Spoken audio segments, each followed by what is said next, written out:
I kind of wanted to talk about all of the things that you're doing, but I thought the place we could start was your background as a chorister. Oh, he's gone way back. Yeah, because doing your research. So, when I was year 7 to 9, I was in the South End Boys Choir in my school. Were you? And then my voice broke, and then suddenly I was a bass. Yeah, and then I they kick you didn't out. really like singing the bass lines, and I couldn't really read the music, and it's not the tune, and so it's a lot harder. But my understanding is that you and all of your sisters as well were like big into choir stuff, and I wanted to ask, what is that like being in that kind of world? Well, I actually think that if you traced like my almost manic obsession with being busy all the time, not intentionally, I know it's a bad thing, I know I don't actually want it, but like I will shamelessly say that my like self-worth is entirely like kind of probably like related to my like productivity / how busy I am. I know it's wrong, it's still the case, we're working on it, but I would say actually I went to Salisbury, which is where I was a chorister when I auditioned when I was 8, I went when I was 9. And so you're doing that alongside school, which means you're rehearsing for 2 hours in the morning and every other day it's about 4 to 5 hours in the evening. Oh, wow. Because it's rehearsal and service. This was Salisbury Cathedral. The Salisbury Cathedral. Nice. That's cool. So every day, and then on the weekends you do either Saturday night and Sunday night, or you do Friday night and Sunday morning. That's pretty intense. So yeah, so it's about 20 hours on top of your school work.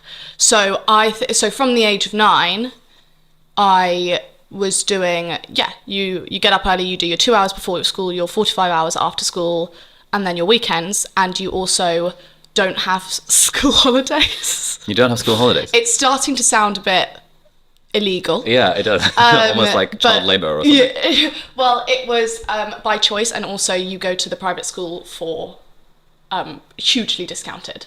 So because you have to go to that school to be part of the choir. Anyway, that's kind of what I did from when I was 9 to when I was 13, and then left, but was always a music scholar after that. So always had kind of... What's a music scholar? Essentially would get a huge percentage of money off and go to for the school I was at, but in return for doing lots of music things. Nice. So concerts, helping younger students, like lots of things. Basically, you pay your dues. So was it like singing or musical instruments as well? Or what was your jam? My instrument ranking was first instrument was voice, then violin, then piano, and then I actually played the drums for a while. Oh. Yeah. And then you got a choral scholarship to Oxford, is my understanding. Yes, yeah. And then that would have been pretty intense as well, because Yeah, everyone so I know who was in choir, just like all of their evenings seemed to be gone. Yeah. Choral scholarship to Oxford, and then I actually gave up my scholarship after first year because I had also started my first business. Yep. And you're not really meant to be doing that anyway. And because they don't allow you to technically work. Yeah, and there's a rule people find that you're ways not around allowed that. to. Yeah. I think they judge it. Well, I tried to give them no excuse to ever think that it was compromising. Yep. Anything. Like, I did not miss a single deadline throughout my whole time there. Not even like due date deadlines, like the weekly essays. Like, I just made it a point to not miss anything. Yeah. Because otherwise I knew they'd have an excuse to be like, why are you doing this? Yeah. So yeah, that was kind of... Yeah, on mine, I just didn't ask for permission. I just did the thing. I imagine that's how you started off. Or did you email your like director of studies and be like, hey, can I have permission to launch Shreddy? No, because when I started the first business, it was because I'd had an email from the bursar saying that my student finance hadn't come through, and if it wasn't paid by a month later, then I'd be expelled from the university. Oh. So I was like suspended. That was my suspension email. And so that's how I originally started it. Yeah. Because I needed some money. I wasn't going to email and be like, hey, you're about to kick me out, but can I have permission to work, please? Yes, quite. Yeah, emails from the bursar are never a fun No, funny they one to weren't. get. They're always a bit mean. That was really cause for... So are you doing any of the music stuff these days, or is everything else in your life sort of taken over that? I don't do nearly as much as I should. Should? In terms of, I love it. Yeah. And it was my entire life from... So I obviously did the chorister thing, then I did the music scholarship thing, and then I went to Royal Academy of Music alongside secondary school. Oh, you did that as well? Damn, I didn't know that. That's cool. So that like, as in my whole life revolved around it for a very long time. Yeah. And so it was such a huge part of my life, so I would love to do more of it, but I don't prioritize it. So when I say should, not in terms of obligation, but in terms of you should spend time doing things you love. My housemates know I'm really stressed if I'm playing the piano. Oh. They're like, do you want to go and play the piano? Yeah. Which will be because I'm So it's a good de-stressor, but I should do it more. So the reason I ask about the music stuff is that in your book, and I was listening to your interview with Stephen as well, you kind of talk about the idea of purpose and like passion, and those are like difficult things to find that sort of intersection of the Venn diagram for. I remember you saying something that like you found that your kind of passion purpose wasn't in the influencer Gracefit UK life, it was more in the branding marketing side. Yeah. And I was kind of thinking, but like if you're like where does music come into this, if at all, amongst the sort of Grace Beverley entrepreneur, podcaster, author scene? So I don't think that I necessarily do many things for fun now that don't make me money. And I feel like that's inherently problematic and not something I agree with. And I feel like music to me was always something that actually, I mean, it kind of made money from when I was, like 9. Yeah. But it was so part of my life, and it was never kind of like what was making me money, if that made sense. And it never evolved into something that was my career in that way. And I think that's what maintains my love of it so much. And I don't know if that's slightly strange, because obviously we do encourage, like, I don't know, I feel like, and I talk about this in the book too, I feel like we talk a lot about this idea of some big passion and big purpose that almost if you're coming into the workforce and you don't have something like that, you feel in some way inferior. And I actually think that my big passion, which probably was music, I love more as being a big passion rather than being something to monetize. And the thing that I'm passionate about that I do monetize is all of the kind of like branding, marketing, that type of stuff. I guess they're separate, and for some reason in my head that's always really made sense to me, and that's kept the joy of it. I also think I probably burnt out in it quite a lot for, when I was younger, because I was doing so much of it, and then just thought, this is probably not going to be the rest of my life. No, absolutely. Definitely want to put a bookmark on the burnout conversation. I've been doing a bunch of research for my book into intrinsic, extrinsic motivation and stuff. And there seems to be a lot of scientific and anecdotal evidence from everyone that when you have something that's fun and you add money to it, even if you really enjoy the thing, there's some aspect of it of like now doing it for money, which sort of takes a little bit or a lot of the joy out of it. What's been your experience with that, with the sort of entrepreneurship, podcasty? Because as you said, like everything you do is for money. I think it's kind of the same for me. Almost everything I do is monetized in some way or another. Yeah. And I often feel that like, I feel like I don't have anything that I do purely for fun anymore. Which is like, it's such a huge privilege to be able to monetize anything that you love. Like, I think that we talk about it a lot when we almost see it as like kind of like wishy-washy, but it is very much like it's a like very middle class kind of concept, because you're essentially expecting people to be able to like monetize something that is, that's not something they have to do to make money. And I kind of think that obviously whenever we all have an obligation to make money, well, the large majority of us have an obligation to make money. And whenever you attach obligation to anything you love, there's always going to be an element of it feeling like a chore. I think probably what's been slightly missold is this idea that you're going to have a big passion, something you love, it's going to be monetizable, and you're never going to hate it or burn out. Like, we need to preserve the fact that, and we need to understand the fact that you can love what you do and feel incredibly privileged to do what you do and still not wake up every morning and be like skipping out the door, so excited to go to it. And I think when we have this idea that you do have to do that, it is inevitably going to cause us both like anxiety, because we feel ungrateful and we feel like it's not feeling right and all of that, and also going to come with this kind of constantly feeling like we're doing it wrong, because ultimately if you're doing something every day and there's any element of obligation in there, you're going to not always want to do it, even if it's just based on your mood. Yeah, and it seems like a lot of people that comment on this feel that this is a fairly modern phenomenon, where back in the day, like our parents' generation, it was just a given that, oh, you go to work, it's a thing you have to do, everyone's got to work kind of vibe. And sometimes when I talk to my mom and she's like, because, I left medicine to do this YouTuber-y stuff, often she'll say something like, you've got to grow up sometime, we all have to work, and work, almost like work and fun are like different things. But I feel like millennial, Gen Z, the whole vibe is, oh, I don't just want to go to work to make money. If I have the option, of course, all the privilege conversation aside, if I have the option, I would like to go to work, to have fun, to have purpose, to be passionate about it. Yeah, I completely agree. I also think that part of what's been tied into this is the fact that actually for our parents' generation, the whole concept that actually if you worked hard for 10 years, not even 10 years, the expectation was less than that. If you worked hard for a number of years, you'd be able to feed yourself, clothe yourself, feed your children, clothe your children, and buy a house. Oh, yeah. And none of that actually is the reality anymore. Like what the first home buyer is now mid to late 30s, I believe. So I think there's also part of this conversation that's kind of tying into it that's saying, actually, even if I hate what I do and I do it for 20, 30 years, I'm not even guaranteed to be able to pay my bills. So there's part of that that's kind of tying into it and being like, well, I might as well try and do something I love. And actually what we're very much being sold online as well, and what is probably quite a lot of it is true, is actually the fact that if you're doing something alongside that that's not necessarily a traditional role, that's, you know, something online, some sort of side hustle, some drop shipping, some whatever, actually those are the routes that are making people enough money to be able to do that.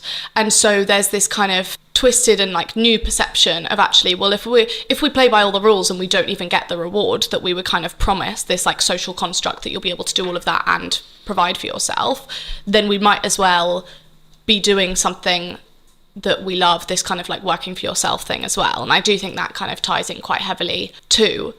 I love the idea that we now believe that we can do something we love and make money. I also think that it, you know, as we've talked about, it can be quite toxic too. Yeah. But I do think that definitely ties into it. It's a very different social environment. Yeah, the whole side hustle thing. So from when I was 17 and I read the 4-Hour Workweek, I was like, all right, cool. Side hustle is the way forward, passive income, blah, blah, blah. I spoke to a bunch of doctors who I knew, and I was like, you know, how much do you really enjoy your job? If you won the lottery, would you still do medicine? And half of them were like, I would quit immediately. And the other half were like, I'd go part-time. And I was like, why don't you go part-time? And they were like, well, because I need to pay the bills, mortgage, kids, et cetera, et cetera. And so in my mind, I was like, cool. Clearly the answer here is that like, I want to be able to do medicine for fun. And I want to have enough streams of passive income on the side to be able to kind of clothe myself, feed myself, and buy a house and do all those things. Because it seems like medicine in the UK is not necessarily the path to that right now. Yeah. But then there's it is somewhat unfashionable to suggest the whole side hustle thing these days. And given that you were, I guess when I was at university, you were like one of the OG influencer side hustler type people. And certainly in the book, you kind of talk about that a little bit. How do you think about this balance between people could have side hustles if they want to make streams of income, to become financially free, et cetera, versus the kind of backlash to that of like, oh, but now you're telling people to work a second job in the evenings and that's bad. Yeah. So I think that it's exactly that. It's not black and white. And I think that when we present it online as black and white, and actually if you're using any hours in the evening to relax rather than using those 3 hours to be building your own Shopify page and making this much money, then you don't lack time, you just lack discipline, like all of these things. I think that it can both be true that you can make lots through that and create a great life for yourself through that, and that also be really kind of this kind of toxic tie that I admit very much myself that I kind of have in my own like head between your productivity and your self-worth and your ability to monetize every single moment of your time. I think that I will be the first to say that side hustles are an incredible way to make money outside of your main job. Or for me, it was when I was a student, or even before that, I was babysitting every night or doing music tutoring, like all of these things. I kind of, when I got into making money, it was actually because I became obsessed with the fact that, you know, if I get £20 a month from my parents, I can make £25 a night from babysitting. So I've already doubled my technical income for the month, and just got completely obsessed with that idea. And then when I worked at IBM, I was doing the kind of Instagram stuff on the side and selling stuff, and that kind of just snowballed. And so I can't sit here and say like, oh no, side hustling really toxic. I think that it's marketed very toxically, and I think we do need to kind of question the idea that actually the amount of money we can make is capped only by our time. And I also think that we can acknowledge that actually creating separate passive streams of income is a really important and really effective way to make more money. And I also think that now we're in an era where that, you know, privilege is more important to talk about than ever, but also at the same time, the online space has hugely democratized starting a business in the way that the barriers to entry to starting a business are way, way, way lower. Yeah. And so it's kind of, I just think that as long as we talk about it with the nuance of the whole conversation, then great. I think when we sell it as this kind of like, you're relaxing in the evening, that's why you don't have a house, and that's why you're not driving a Lamborghini. I think that's kind of, I mean, it sells on Instagram, doesn't it? Yeah, no, absolutely. Like, there's always a middle way with these sorts of things. You mentioned that your ability to monetize your free time is not really capped by time necessarily these days. What are the other factors do you think that kind of go into this? And I guess I'm asking because I often come at this because I teach a course teaching people how to be part-time YouTubers. And there's always this tension between wanting to be encouraging that, hey, anyone can succeed on YouTube because technically they can, but also this recognition that like, I succeeded on YouTube because I had Cambridge Medical School like as my brand hashtag for like 3 freaking years, and there's loads of unfair advantages and privileges that play into it. And at the same time, yes, theoretically, someone in any position could succeed. And I mean, I don't think I've ever cracked that. I try to, probably to an annoying extent, contextualize everything I do with my privilege. Like, I you know, like all the huge list of, I mean, I have a whole chapter on it there. So it's like, I try and contextualize that probably to the point of like virtue signaling. Beyond that, what I can do is share my journey. I can't be unborn. Like that's that's obviously like, you know, I can't be unborn and I can't change that background. What I can do is fiercely contextualize so that I'm not saying, actually, you over there, the only reason you're not in my position is because you didn't work hard enough. I think that beyond privilege as well, I was in the right place at the right time with social media. I, you know, went to Oxford again, as you said, like a huge, like put that on a YouTube video. So many people are going to watch it. Like still my, you know, content had to be entertaining. It had to be informative. It had to take planning. I was uploading 3 times a week at, you know, every week at university and all of these things. So it's like, again, as long as you include the whole conversation and contextualize the whole conversation, I think there is this tendency online to just see things as one way or another, and that's a really easy way to call people out and cancel people and all of these things. Whereas actually, if you're able to talk about the whole conversation, as long as I'm not sitting here saying, like, exactly that, like, if you look at you, the only reason you're not where I am is because you didn't work hard enough, like, that's obviously not true. I think the whole thing is about enabling actual conversations on social media rather than stunted conversations based on a one-sided way we want to see things. I'd love to talk a little bit about the sort of Gracefit UK saga. Yes. If you're open talking about that. Because, you like at university, everyone, like when I was at university, everyone knew who you were. And when I started on YouTube, they're like, oh, so you're trying to be like Gracefit UK? I was like, no, because I am complete the opposite of kind of fitness influencer kind of vibes. What was it that made you decide to start? And like, I guess, what was the story of the early days of your kind of influencer career? And then I'd love to talk about why that seems to have taken a pause and you deleted the channel and like the arc of Gracefit UK. So let's sketch a timeline. Yeah. February 22nd, 2015, my Instagram account starts. Okay. At this stage, it's a jumble of letters as the name. I don't post my face. Yeah. I didn't post my face until I had 10,000 followers, I think it was. Oh, how old were you at the time? Just turned 18. Okay, fine. And the whole concept of that was that I consistently tried to start a fitness journey and consistently failed. Okay. And so the whole idea was that I would be tracking my journey online, and just like, as you see now, accounts of people being like, this is what I had for lunch today, this is how I went to the gym, like this is what I did at the gym, like all of these various different things. So that was how the account started and continued that way probably for about 2 years, year and a half. Okay, so it was just purely a personal thing. Yeah, okay. I actually changed my name to my name about 8 months in and started showing my face. It was a terribly kept secret at school. I got a lot of shit for that. Oh yeah. Yeah, so that's when I started working at IBM. My first monetization of anything was that when in about November, I believe it was, I was every single weekend when I was at IBM, because I was posting content in the week, I would spend like the Saturday cooking up about 15 recipes, and I'd spend the Sunday filming a load of workout videos.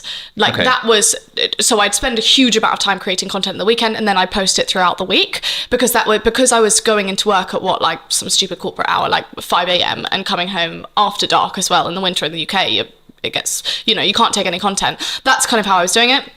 And then, so I realized that kind of wasn't maintainable. So I turned some of those, the first product I ever made was a recipe PDF. So it was all of my recipes, so healthy versions of unhealthy recipes, the ones that I'd kind of used, put them into 2 different PDFs, sold them for £5 each on my Shopify store that I literally just built with a theme and made a logo on Canva and just kind of did all of that. Super simple, put a digital downloads thing on so someone would check out and it would get sent to their email. Really easy. Side hustle pro. Nice. How many followers were you on at the time? When I started that, probably about 30,000. So you got from 0 to 30,000 just kind of posting workout literally just recipes? That kind just of like almost like a diary of my journey, workout recipes. And I also think that very much golden age of Instagram at the time, think of TikTok now, algorithms very different, pushing out to a lot more audiences. And also influencers were usually like singers, models, actresses. Like they weren't digital first. There was a reason you knew them, and then you followed them on social media. There weren't as many, and there would have been like Zoella and a few others, but there weren't as many kind of creator first, digital first. And so I think that like mine was very unpolished. Like it was probably the most aggressively unaesthetic Instagram page you could possibly imagine. We've never transitioned out of that. And essentially that was kind of what I did. Then I went to university. So went to Oxford 2016, a year after working at IBM. I think I had nearly 100,000 followers at that point.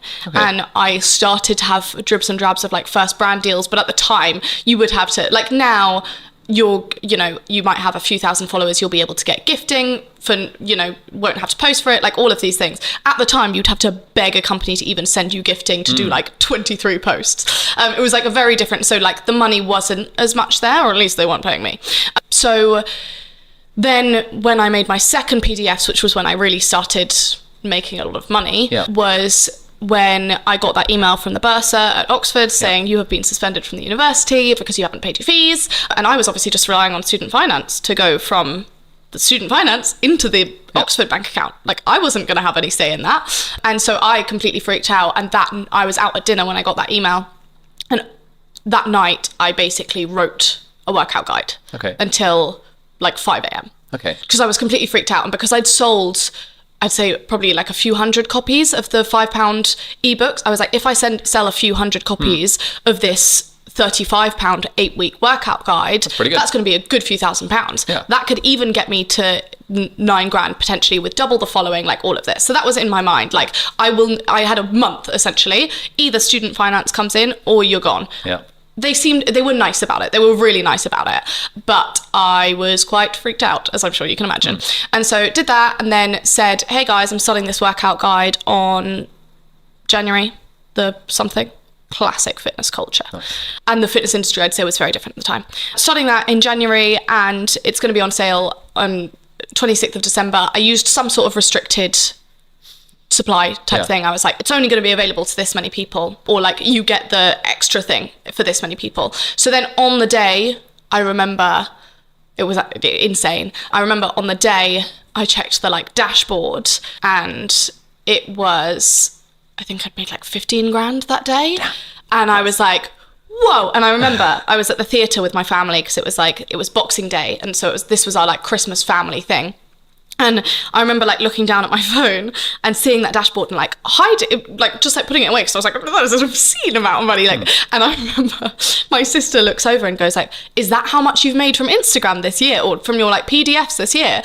And I was like, no, that's actually the one I like put on sale today. And she goes to my mum, she's like, Grace has made 15 grand today. And my mum goes, well, Grace can buy the ice creams at the interval then. Oh, wow. This was my baptism of fire into the kind of like Instagram monetization, all of this world. I had never seen, like, that was insane to me. That was my salary at IBM for that internship was 18 grand. It's a school leaver scheme. Anyone can apply. It's called the Future Scheme. And I then basically made that in a day with profit margin 100%, because it's a PDF, so there's no marginal cost. Anyway, fast forward, because you don't need to hear it in that much detail. that I'd then, around that time, I'd also started a YouTube channel. Okay. And the only reason I'd started a YouTube channel was because on Instagram at the time, you could only do 15-second videos. Yeah.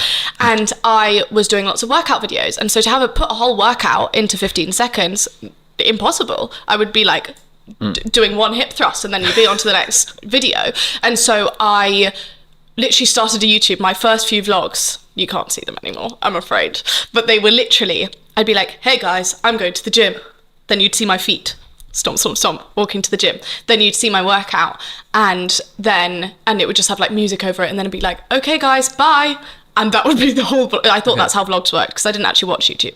And then, so that kind of grew from that when I started at Oxford because I couldn't record content a lot of the time, I was kind of like, well, my content's going to have to pivot. It's essentially going to have to just be what I'm doing. And so that's how it started. For the next 3 years, all of my content, 3 days a week, was me sitting in the same like university dorm room, being like, I'm writing an essay again. Nice. And that was the entire genre of content because it was like, this is what I'm doing. And I feel like that was probably quite a blessing as well, because I think if you get successful on YouTube, lots of people quit their jobs or, move into a super fancy apartment or any of this. 3 years, the initial 3 years of my content, growing up to however many subscribers or whatever, was always just me sitting in the same place being like, guys, I'm doing an essay and here's the yogurt I'm having from my fridge as my dinner. And so it was that was kind of my whole brand. And then we come to the transition. A few questions on this before the transition. Even now, where the sort of influencer culture is like way more of a thing than it was 6-7 years ago. Yeah. It would still be weird for someone in sixth form to be like, you know what, I'm going to start posting workout videos. Yeah. And they'd be like one of my friends, like it's weird enough for someone to make videos on YouTube teaching educational topics. Yeah. And yet posting. I had no purpose. Yeah. So I was adding value to no one. Okay. But like, how did you get over the fear, I guess? That seems to be a thing that holds a lot of people back from, I guess, putting themselves out there. So probably worth noting that I had about a year on Instagram before I started on the YouTube. Yeah, so that was kind of quite like with the Instagram stuff. Well, so even that wasn't. I was basically using it as a diary. Okay. It was like I've done this workout today. This is what I'm eating today. I went shopping today. Okay. Like it was like a diary. So it wasn't necessarily. It was weird. Like it was definitely weird, and I got a lot of shit from it at school. Like how did people at school react? Not very well. Not very well. I mean, not necessarily to my face. I heard a lot about it. We laugh about it now. Okay. It's a strange thing to do. And yeah, that's kind of how it started. But then I was kind of eased into it with that year of Instagram, and then YouTube was just not really even vlogs. I would say 2 words and then move on to the next thing. And then by that stage, I probably had enough external validation from what I was doing that it made sense to kind of transition into vlogs and that type of content that had, again, I used to look at my vlogs and I'd be like, even now I look at my vlogs and it's I'd say 3.5 years now since I was on YouTube. And now I'll post a vlog and it will still 100,000 people will watch it, which was kind of what my vlog, I don't know how many views my vlogs were doing kind of back then. But even that is like, I'm adding no value to your life.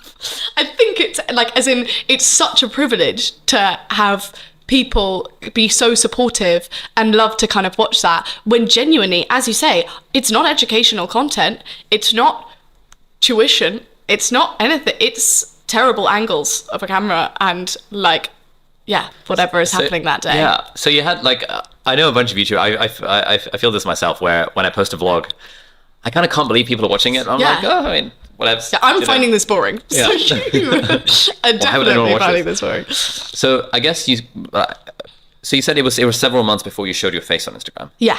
And then you changed your name to Gracefit. Yeah. What was that transition like, where you suddenly started showing your face? I just thought, all I thought was, well, people know now, I'm getting shit for it anyway. Yeah. It's not helping. Like at this stage, when I started to gain a bit of traction, I was like, well, it's going to be much easier for me to continue doing this and continue gaining traction if it's also not a selfie with my head cut off. Yeah.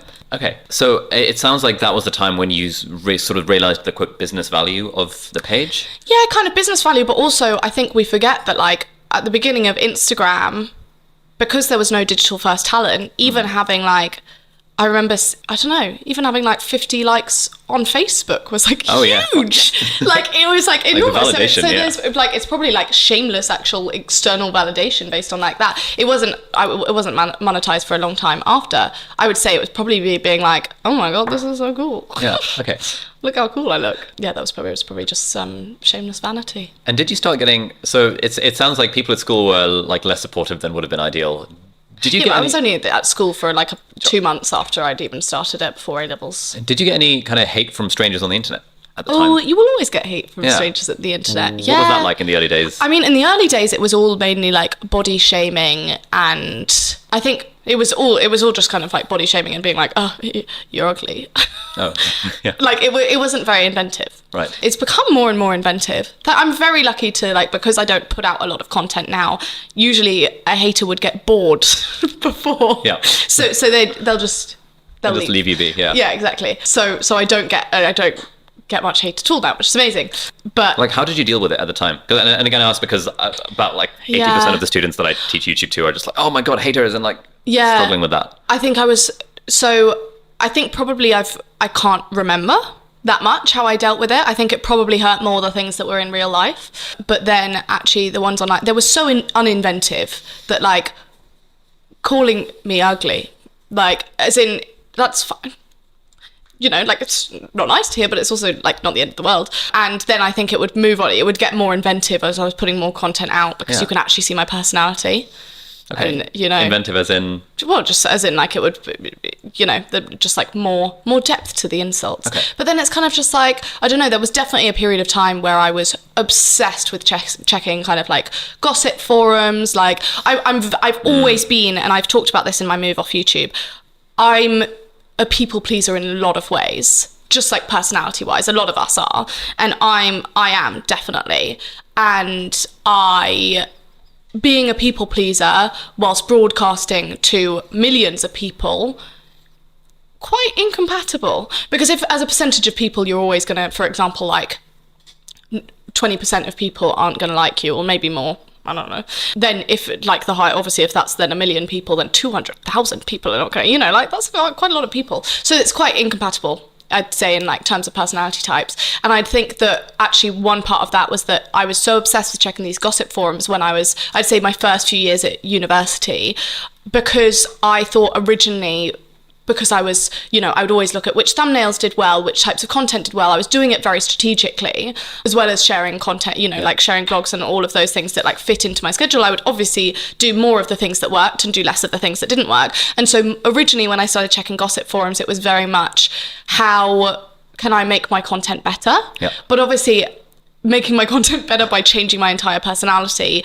probably not that preferable. Yeah. Like it's not going to it's not going to end well. Yeah, I just think I got to a point where I was so, it would bring me down so much. And on these I'd have a bad day, so I'd get like a bad mark in an essay or, you know, whatever. And I'd be like, well, I'm already having a terrible day, so I might as well check these gossip forums. Yeah. But ultimately, at the end, like, I realised that actually no matter what I was doing in the direction of what these people wanted or against it, it wasn't changing. So it was kind of like, this content's going to be out there anyway. I might as well not feel violently sick every time I, you know, search my name up. And so I've just, you know, I think also as you mature, you realise not to scratch itches that are going to hurt you. Yeah. And I've matured in a way that I, like, I'm like, if I spent my entire life caring what other people thought, then it's not going to change anyone else's life. The only life it's going to change is mine in a negative way. So you're at this point in the journey, you've started the YouTube channel, you're making what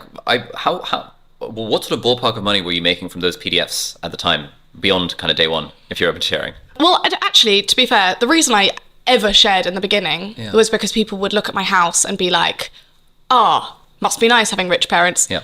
I come from a very privileged background and have been open about that, but also at the same time, when I've publicly sold hundreds of thousands of PDFs for £35, like, do the maths, you know, like, as in, like, I was kind of just like, you have a calculator for free on your phone. Yeah. It's like, it's not that hard to, like, I will be the first to say that all of these other things helped me. Yeah. And being like white and like pretty privilege and all of the, like, slim and able-bodied and all of these things, of course they're going to help. And of course, like my background as well will hugely help, and I'll be the first to say that. But when you also add up literally what happened from when I wrote something, paid my friend 50 quid to put it into a PDF, built a Shopify site and put it on sale, you can also do that maths. Yeah. So ballpark figure, I think that we sold in total around 300,000, 300 to 350,000 of those PDFs. Bloody hell. Yes. Incredible. So that was where that always has been where the like bulk of my income came from. And then I invested that money into the businesses that I then started. Damn. Just a quick break from the podcast to introduce our sponsor, which is very excitingly Shortform. Now, Shortform is the single best service that summarizes books that I have ever used. I have used them all, and Shortform is by far the best one because it's not just a book summary service. What they have is that they have summaries of books where they have like a one-pager and then they have like a detailed chapter by chapter outline. But it's great because in particular, if the author, like let's say Simon Sinek Start With Why, they've got a sick Shortform summary of that book, which is what I read when I was revisiting the ideas from the book. So it's great for that. But if there's an idea that the author says, which another author or another source disagrees with, they put a little short form note. And so they say, hey, this idea that Simon Sinek talks about is controversial because of blah, blah, blah, blah, blah, blah, blah. And it just helps you get a way more holistic understanding of what's actually going on with the book that you're reading so that you don't necessarily take the author's opinion at face value. For me personally, I use short form firstly if I'm thinking of reading a book, but I don't necessarily want to read the whole book in its entirety. In the first instance, I will often read the short form summary if they have it, and they usually do. And if I vibe with the summary, then I think, okay, now it's worth reading the actual book. Or alternatively, if I've read a book in the past or whatever, and I want to revisit the ideas from that, firstly, I look at my Kindle highlights, and then I look at the short form summary. And it really helps when I'm creating content around like book summaries and stuff on my website, for my YouTube channel. So short form is great. If you want to check it out, then head over to shortform.com/deep dive or hit the link in the video description, and that will give you 20% off the annual premium subscription. So thank you so much, Shortform, for sponsoring this episode. What was the best thing and what was the worst thing about suddenly making stupid amounts of money while you're at uni? Best thing was that I suddenly had a lot of freedom. I did not obviously worry about money at all. I was able to do amazing things with my friends. Just like these fun things. It's not like I was like, I've never been on a private jet. I've never, like all of it. It's not like I was renting yachts and stuff. That freedom, 100%. One of the biggest benefits. I was able to like rent a flat in the holidays rather than moving home, because where I was at home, it wasn't an environment that I could like film in and all of these various different things. So, but I wouldn't, that was kind of like the parameters. But at the same time, I was still at uni. I was still doing the same things. It couldn't buy me good grades, all of that. So I think that really, for the first 3 years that I was earning that, I was also the same as, other than the huge amount of money I was making, I was also kind of still doing the same thing. Yeah, it's the same life as everyone else. Yeah, it didn't kind of like change everything all in one. I'd say the worst part about it, I don't think I could possibly say that there was an awful part about it other than probably working harder and harder and harder, because I suddenly had this infinite ability to essentially, at one stage, almost felt like print money by just working harder, like doing more content, being more inventive, looking more at stats, hiring more people, starting businesses, like all of this. That was the multiplier effect of doing any of those things was just so huge that I did not stop at any time. I just, balls to the walls. Yeah, I think it's one of the, so for me, the kind of passive income journey was less stark, but it's like, from my second year, I started a business tutoring kids to get into medical school. And from that point, that year I made like 10K, and I was like, oh my God, I don't have to worry about the price of a meal at a restaurant. And the next year was like 40K, and I'm like, bloody hell, I'm making as much as a junior doctor is, and I'm in my third year of med school. And then it sort of like escalated very slowly until the YouTube thing started, but like that was a few years later. Yeah. So I had that sort of experience of the sort of the middle ground. But even then, I remember there were times where I was almost doing an ROI calculation of like, okay, I want to watch an episode of The Vampire Diaries, but that's an hour I could be spending marking these freaking BMAT essays, and like if it's 20 quid an hour, and all these kind of things, where that then started to filter into my life. Yeah. And I wouldn't change that for the world. I'm not saying like, oh my God, I wouldn't want to have started the businesses or the YouTube channel or anything. But it does sort of change your relationship with time in a weird way. Yeah. And I think pre-making money, if I had if I'd known what my future would look like, I would have said, oh, of course, once you're making above, I don't know, 50K a year, at that point, it's enough and you don't need to make any more money. Yeah. But then as the numbers go up, then it's like, oh, but then the desire to make even more money keeps on going up. At least for me. Or was that like for you? No, I completely agree with that. I also would say that I'm a planner, and I was very aware of the fact that what I was doing was probably in a golden age at a golden time with a golden product. Like, I literally struck gold. And so what I then did, obviously, to create longevity was invest those into separate businesses that have built themselves beyond that. But so I would say that even at that stage when, I'd go to the library from 8, 9 to 5, 6, come home, film videos / edit videos, and then the whole of one day a week, I'd just do back-to-back filming. Yeah. Like, whatever it would be, like a Get Ready With Me, a Q&A, like any of those things, just like back-to-back. And as you say, it was uncapped. It was literally only capped by my time, and then the more I put into it, the multiplier effect for how much time I was spending on it was just so much bigger, all of these things. I would say that I was also really conscious of the fact that it's not a career with a lot of longevity. And I wanted to set myself up for my future. And I'm an anxious person. And creating that was I would say from the instant I started that, I'd say it probably took a month until I was like, right, how do I make sure this lasts and sets me up for my future? So that if this comes crashing and comes down one day, I have investments and a business and all of these things. Yeah, this is the thing that I think about a lot as well. Like the career of an online influencer or whatever you want to call it. I think it's so interesting. It's almost like being an athlete where you have a small amount of time in the limelight to make all the hay while the sun shines. Well, even even my financial advisor covers both those areas. It's like media, sport, and it's those particular things because you have a maximum 10-year career window. And that's a huge privilege in certain ways, because if you can make enough money in 10 years to set you up for the rest of your life, you are leaps and bounds like luckier than the rest of the population. But also, I was really clear on that from the beginning. And I also think that because in my head, success had previously been like being a lawyer or working in an investment bank or any of these things, I had this real kind of knowledge of, or like worry of the fact that I was really successful at that point in time, and there was going to be a point 15 years later around that people are making partner at their law firm and like doing all of these things, and if I have fucked it by that stage, then I'm gonna be like, oh shit. So I was really conscious of that. It's interesting that what your timeline was for this, because, and I'm not sure how sort of plugged in you are to the sort of creator economy these days, but the conversations that I have with anyone sort of from 500k to like 10 million subscribers is this level of like, okay, cool, I'm succeeding as an individual, but I need to figure out how to diversify and try and build a business and a brand that's separate from me, so that it doesn't rely on me showing up being like, what's up guys, every single day to the camera, because that is an unsustainable way of living. Of course. And in a way, it's like I think the arc is people start off with a job or being students where they basically have very little autonomy, to then becoming creators where they're like, ooh, autonomy, but then you become a creator and you're like, oh, actually I am kind of a slave to the algorithm. I have to keep a slave to consistency, in a way, a slave to the audience, I might say. And therefore, then the kind of the golden end bit is the thing that you did ages ago before it was cool, which is set up separate businesses, which can then theoretically run without you, hire a team, and build those brands as their own thing. So, were there examples of people doing that, or did you just kind of know that, okay, this is obviously the next step? I think I knew about a year into making. No, probably a year and a half to 2 years into making quite a lot of money.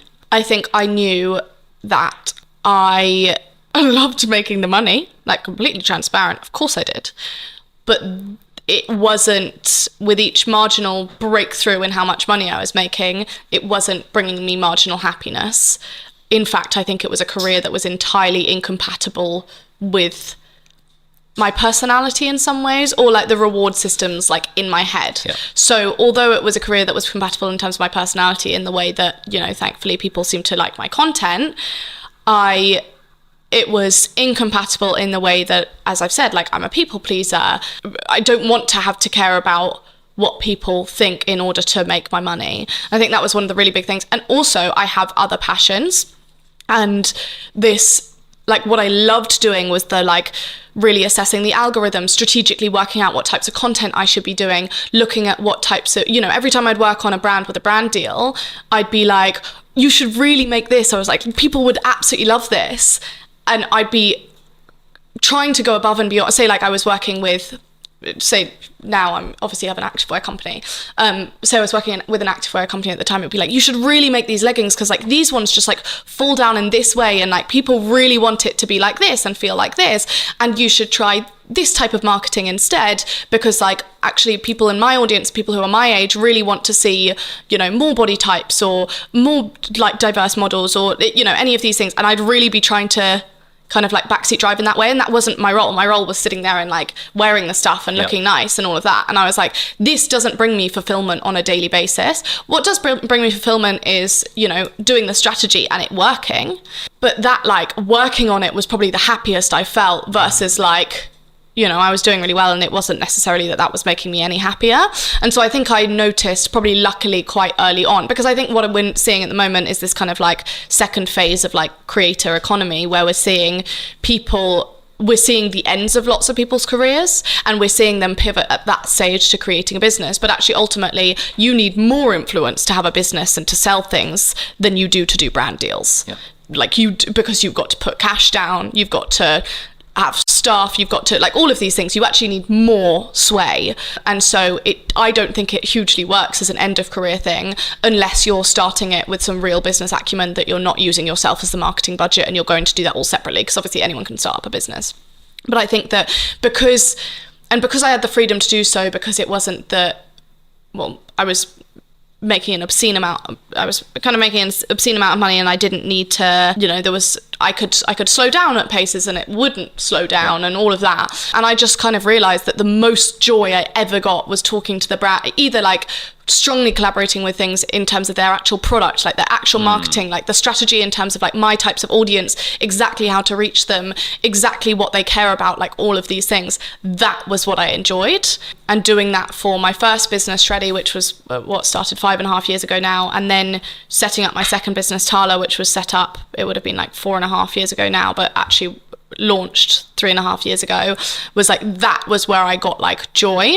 And now I'm sitting in an office 5 days a week making far less money than I ever made before, because as in, you know, because it's all for the long term. Like it's all in the businesses, it's all to hopefully, you know, create something amazing, and that makes me a lot less, but it makes me far happier, and I'm sure in the long term, you know, it will have its rewards. It's like value of a company is different, but I think this is one of those things that people don't often talk about with the creator stuff, which is that if you look at different creators, like they become successful like doing the thing, like whatever it is, Instagram, YouTube, TikTok, etc., etc.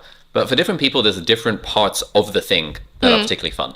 Like for me, my thing of like, I often think, if I won the lottery, if I decided that I'm not allowed, if someone said that you aren't allowed to make a penny anymore in your life, what would I do with my time?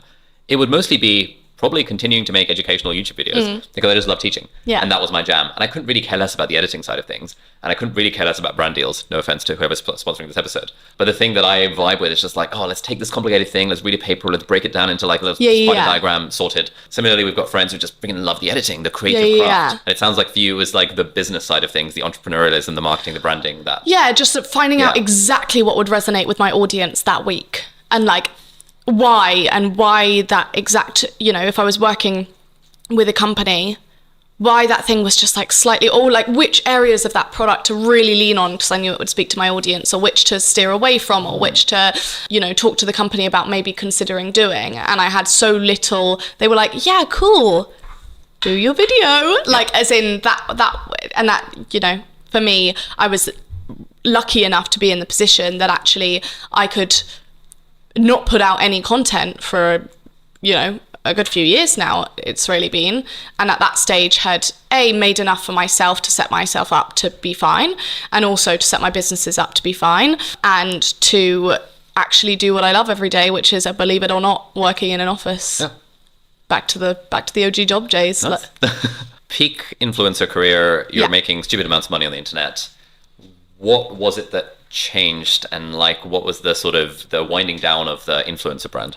So I think I knew I'd wanted to do it for a while. Just again, exact same thing. I knew I wanted to move more towards creating brands and working on like the back end side rather than the creating content. I also think that I think it's, I mean, I didn't know that this was going to happen, but I think in part that what's been amazing for me as part of this is like the creator economy now is focused on amazing content.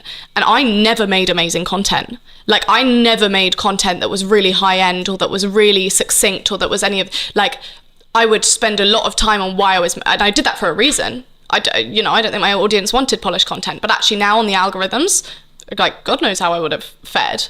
And I think that, I'd got to that stage and I'd also started setting up Tala kind of behind the scenes. And that was what I was so, and still am so passionate about that, because to me, that was what the industry needed. And I'd worked in this fitness activewear industry for a few years at that point, and that was like what was needed. And so I was so excited about that because of like concept, even if I was studying it completely unrelated to myself as an influencer or any of those things, was so exciting. And I think I just got so much more excited by that I was like, maybe it's time to like say, this has been amazing. Yeah. And kind of, cut myself off from that income in a way. Yeah. And just pivot into something else. I was also coming up to, when I launched Tala, it was the month before my finals. I'd already said at that stage, like, guys, just FYI, I'm not going to be creating as much content. I'm doing my finals. I did a bit of content. I still did probably like one YouTube video a week, which is insane. But usually I'd been doing 3 a week. And then I just never really went back. I moved to London, and I was so in love with growing Tala and Shreddy that I was just like, no one expects anyone to make their full career choice and stick to it at 18, which is when I made mine. No one would be surprised if someone worked as something throughout their time at uni and worked as something else from when they graduated. That's literally exactly what I did. It just happened that mine was relatively more high profile. Obviously that comes with a pivot that, obviously some people aren't going to understand, but ultimately at the end of the day, I think I really prioritized that for a long time because of online opinion and also because of how much money it was making me. And got to a point where I was like, well, is the end goal money or is the end goal happiness and fulfillment? And ultimately, ideally, I'd have both. But ultimately, if you're in that point of privilege that you're getting more money that you'd assume would lead to more happiness rather than just getting a roof over your head, then if that is not getting you happiness, then pivoting seemed the right thing to do. So I kind of did it quite abruptly and never really went back. I mean, I tried to do some consistent things that put out good content that are almost to thank the really loyal people who've stuck around and watched my journey and supported my journey for a long time. I assume that most of my following is actually from back then, and actually the large majority of people I meet now are like, oh, I didn't know you did YouTube. Yeah. And I'm like, really? Yeah. So I think it's more just like crossed over in the past 3.5 years, really, or 3 years probably, since I've created a lot of content. That following has just like, lots of people will have left and lots of people will have joined. Lots of people from the fitness side and uni side would have left, and lots of people from the like business and work and like all of that will have joined. And so it's been quite a nice pivot. Hey friends, hope you're enjoying the podcast so far. Just interrupting the podcast episode to give you a little message from our sponsor, which happens to be Shopify. Shopify is freaking incredible. It is the world's best all-in-one platform for managing any kind of e-commerce store. And it's just fantastic for anyone who wants to start and grow and manage an online business. Shopify is great because it lets you sell in person and also online and also across all the major social platforms. And actually, we've been personally using Shopify for over a year to sell our merch line, the part-time productivity line of Essentially, which is the stationery brand that I've kind of built up over the last year. And Shopify is amazing and integrating with like basically every service provider we could want, and really taking all of the hassle out of managing logistics and customer support and accepting online payments and all of that stuff. Very excitingly, Shopify has just partnered with YouTube. So now you can connect your Shopify store to your YouTube channel. And so what we are in the process of doing is connecting our Shopify store on shop.aliabdal.com over to the YouTube channel, so that people will be able to buy products directly from the YouTube channel for Ali Abdal and for the Ali Abdal Vlogs channel and for the Deep Dive podcast podcast YouTube channel. That's going to be sick, and we're super excited about that. If any of that sounds good and you also want to start or grow or manage your online business with Shopify, then head over to shopify.com/Ali Abdal, and that link will take you to a page that has all the information you need to know about Shopify and how you can use it to potentially start and grow your own online business. So thank you so much, Shopify, for sponsoring this episode. It's not unusual for people to make career changes. You know, I went out of medicine and to become a YouTuber. But if I was making 10 times as much money doing medicine as I would have done through YouTube, that at that point people start with, and especially to the like externally, it sort of looks like, my God, you're living the dream. You can literally post whatever you want. You're making stupid amounts of money. Like, why would you want to take a hit on all those fronts? So you can post whatever you want, yes. But if you don't want to post, no. So it's like, it's a whole change rather than a, like, I now don't, you know, you're lucky if you get a shit mirror selfie from me. Like that's kind of the reality. Unfortunately, my poor manager cries every day. I will not do a reel. But I think the thing is because actually, yes, I could post everything I want and I can make a huge amount of money, and I understand that's a hugely privileged position to be in. And actually, but the one thing I couldn't do within that is stop posting and disappear, or I could just then live off the boat. But ultimately, the idea was that to pivot that into something where I could stop posting and still make money. And I also think that everyone knows there's a threshold. Above that point, you're not going to be any more happy by earning any more money. I was earning millions a year, and it wasn't like, of course it was amazing, but it wasn't necessarily the marginal happiness between that wasn't there. So I've been lucky to be able to have a position as well that I've changed into that has also, you know, I'm not going to say now that I don't make a lot of money, I do, but it's a very different, the work proportion to the money proportion, very different, and also the amount. But I'm also a lot happier and more fulfilled, and I use my brain on a daily basis, which was not compatible with halls. Yeah, quite. Yeah, I guess this is a place where I guess in the business world, everyone gets to eventually, like within the context of running a business where, let's say you've got multiple projects on the go and you know that actually this one is really profitable, but actually it's not contributing to the wider goal of the business. It's not contributing to the happiness of you or the team. Yeah. And it's a big decision to shut down the project. But usually when people do it, they're like, oh, breath of fresh air, best thing I ever did.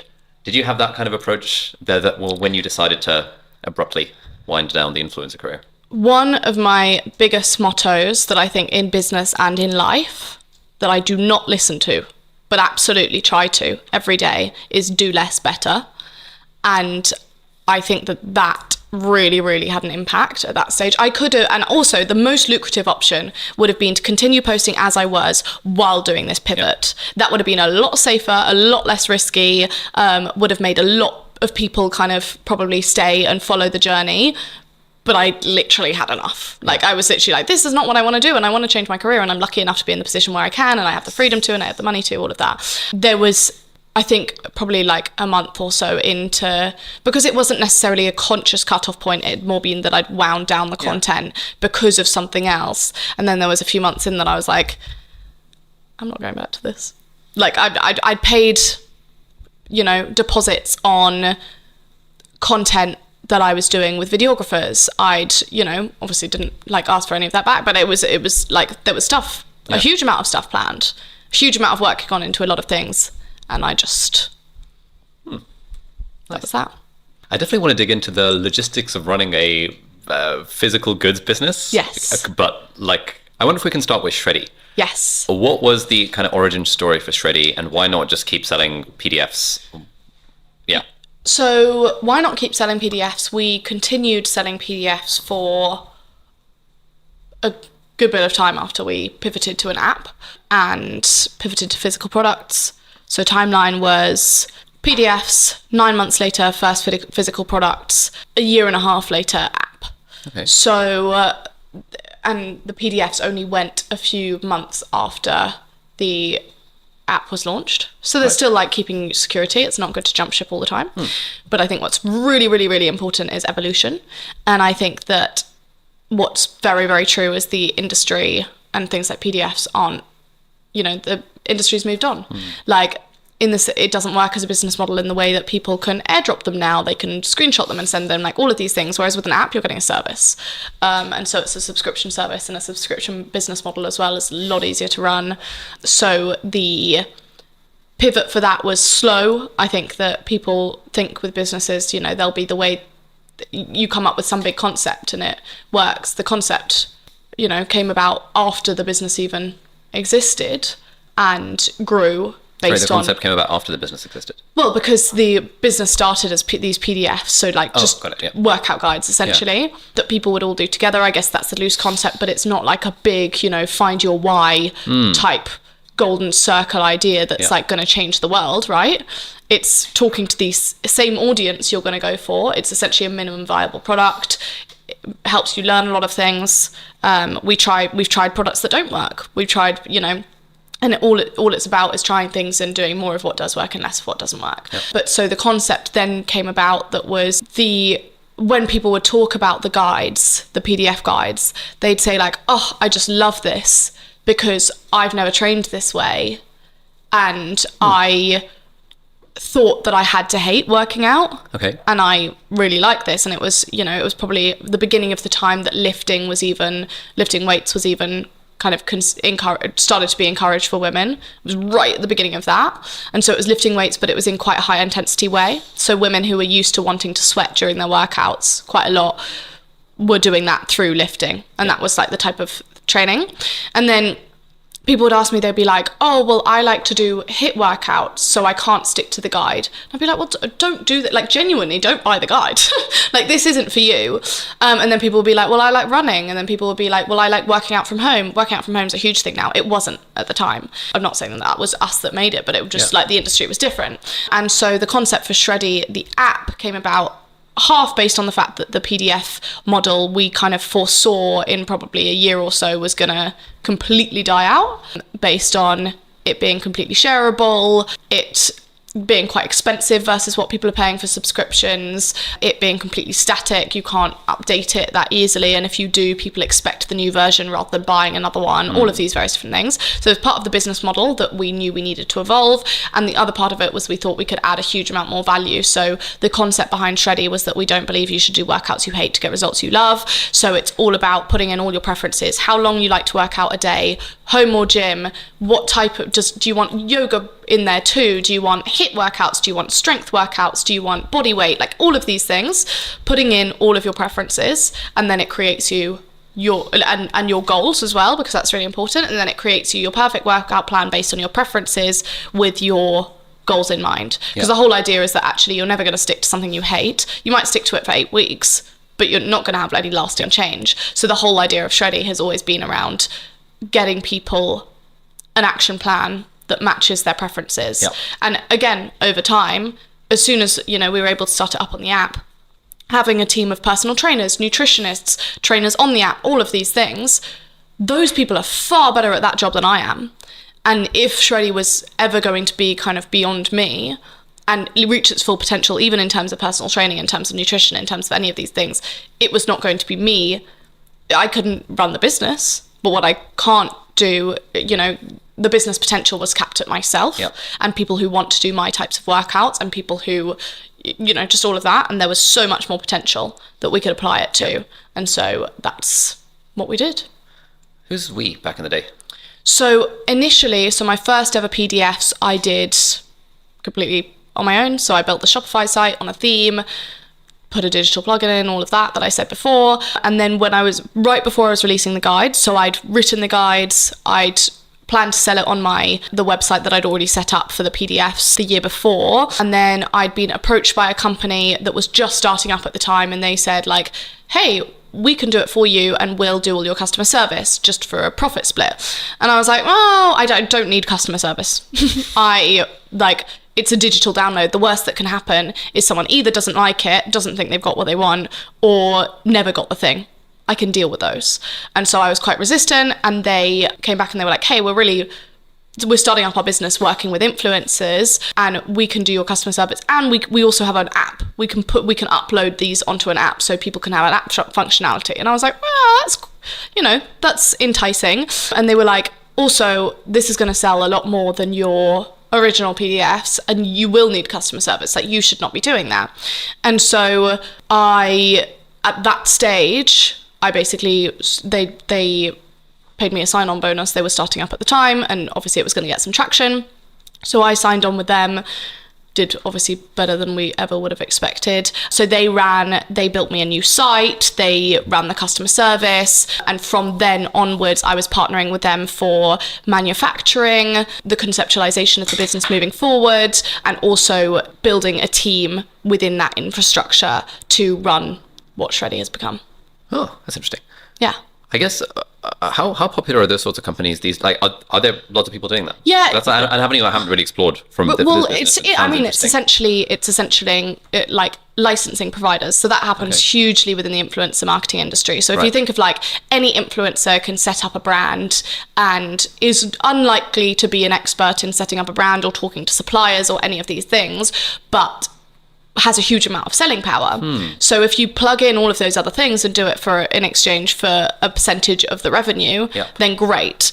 It's slightly different the way we work together because we both kind of started at the same time.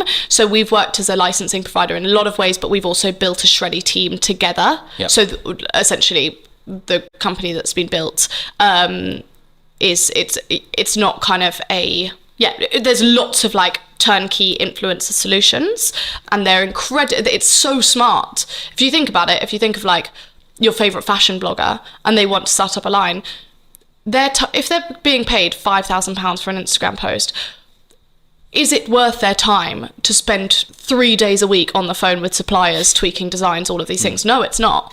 It's actually much better for them to have someone doing all of these different things. It's building a team 101. It's building a business 101. And there are people who can plug that in and people who can do the creative direction, the marketing, all of that, which is the influencer. Huh.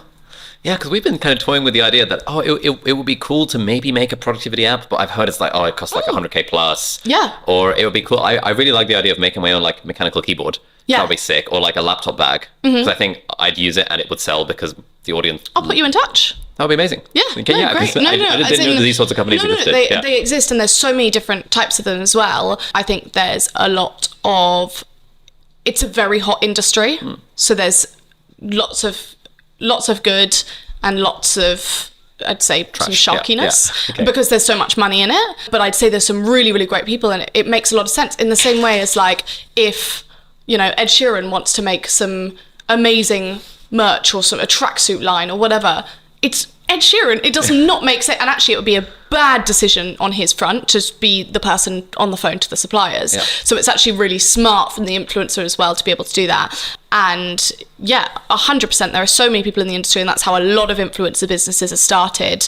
So Shreddy has a team with them essentially.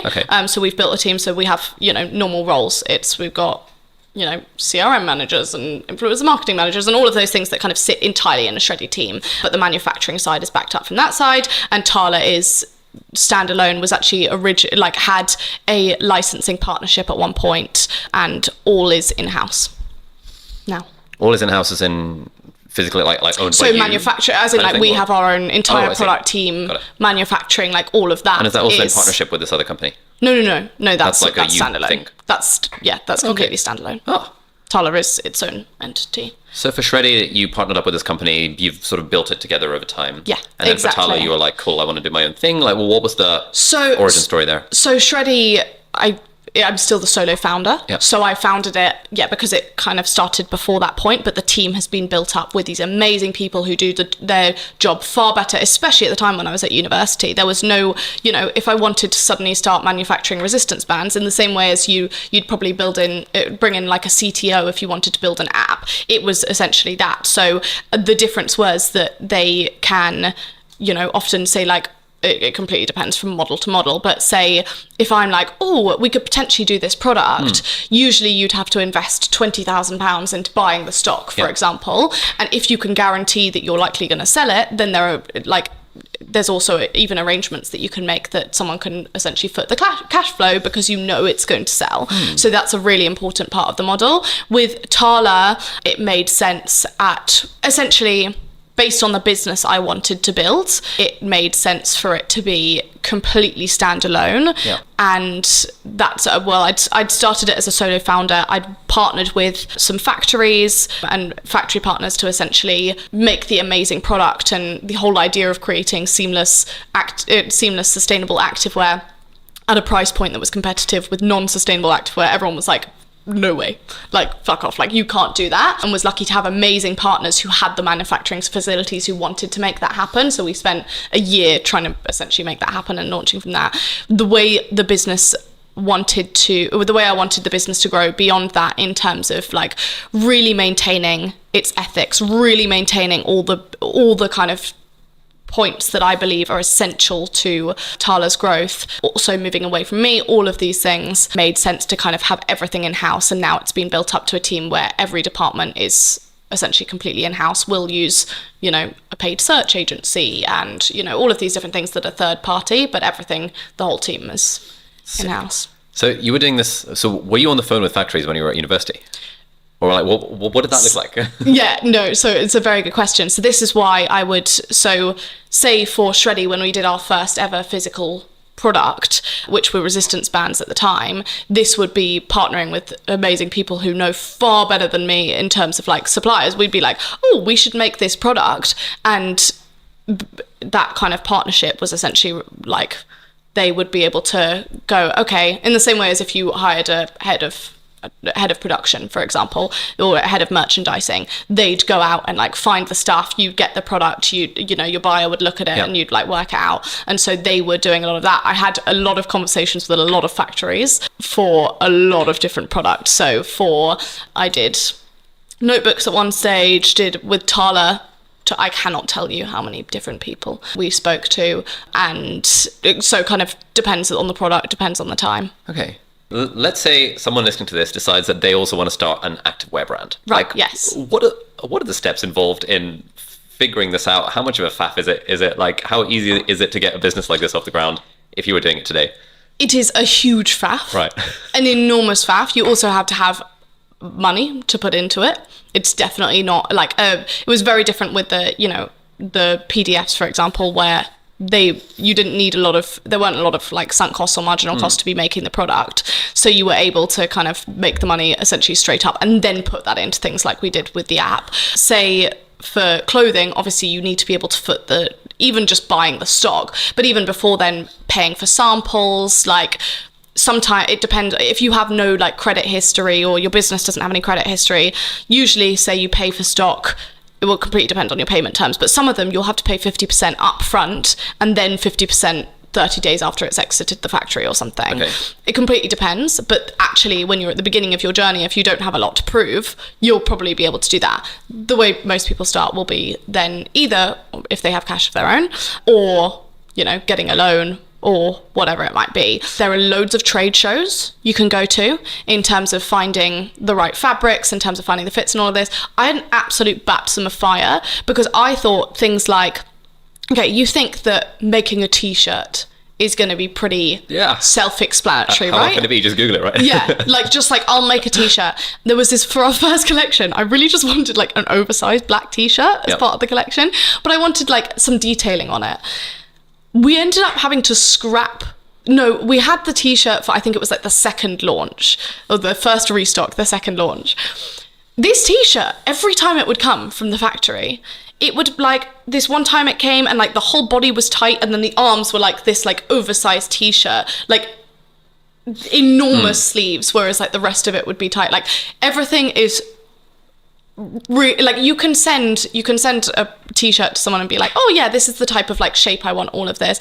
It also like you will learn over time how much it depends on like the materials, how much it depends on the factory you're working with in terms of the communication and all of this.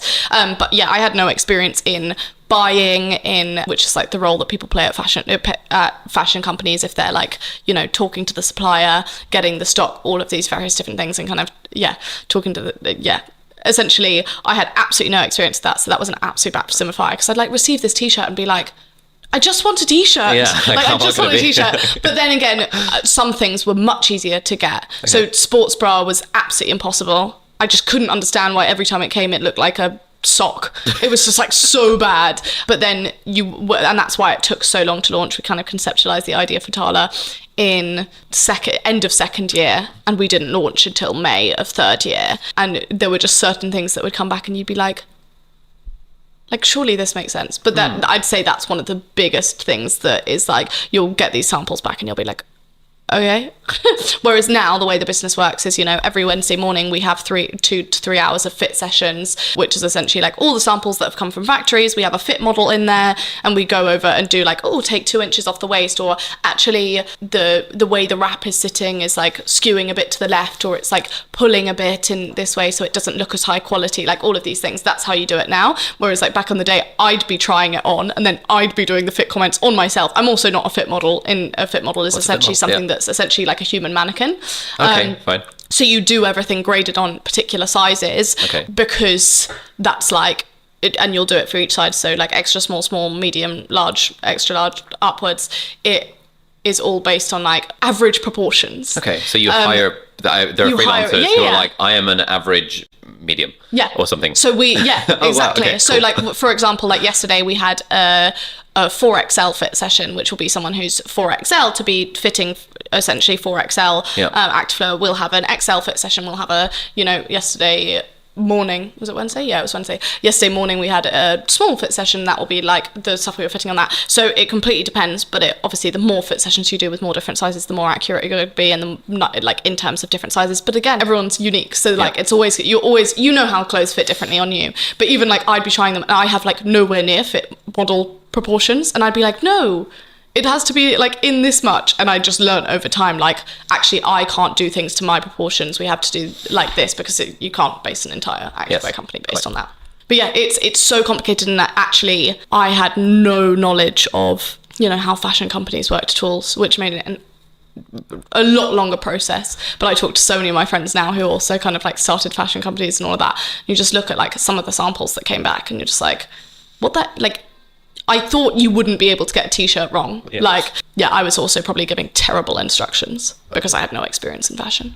So you're in your third year of uni, you're dealing with all this faff of trying to start an activewear brand while also doing the influencer stuff on the side. A, how did you manage your time? That classic question. And B, why did you not, like, what made you just not give up with the whole faff of, oh, screw it, I'll just sell PDFs and continue to make millions?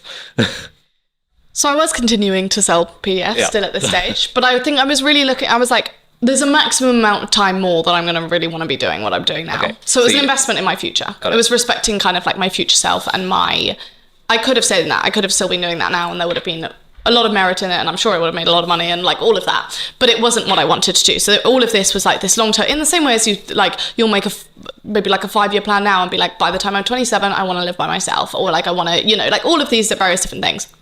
So that was kind of like part of my plan. The reason I started this, even had the original idea for Tala, was that I'd been working with activewear companies for years at this point. And as I said before, there would be some really clear things that I'd be like, we should really do this. Like, trust me, people will love this. And obviously it doesn't work that way. I was the influencer. I was there to be, to look nice and try things on and make content entertaining. And I had personally moved away from, back in the day, I very embarrassingly did like PLT hauls. I did like lots of stuff with fast fashion. It was... Wait, why is that embarrassing? Because PLT's like a pretty little thing. Like their ethics are trash. Oh. Like as in... Oh yes, I saw some of that in the Molly Mae scandal stuff, that PLT's a bad company. I'd never heard of them before that. But fast fashion in general, like their ethics are awful, like the amount they're paying their suppliers, the amount, just like all of it, it's killing everything. Anyway, that was like, back when I was doing that was how I made a lot of my money. I was, promoting a lot of fast fashion. I think, from affiliate links, I'd be making tens of thousands a month, and from literally just linking my outfits and like all of these things.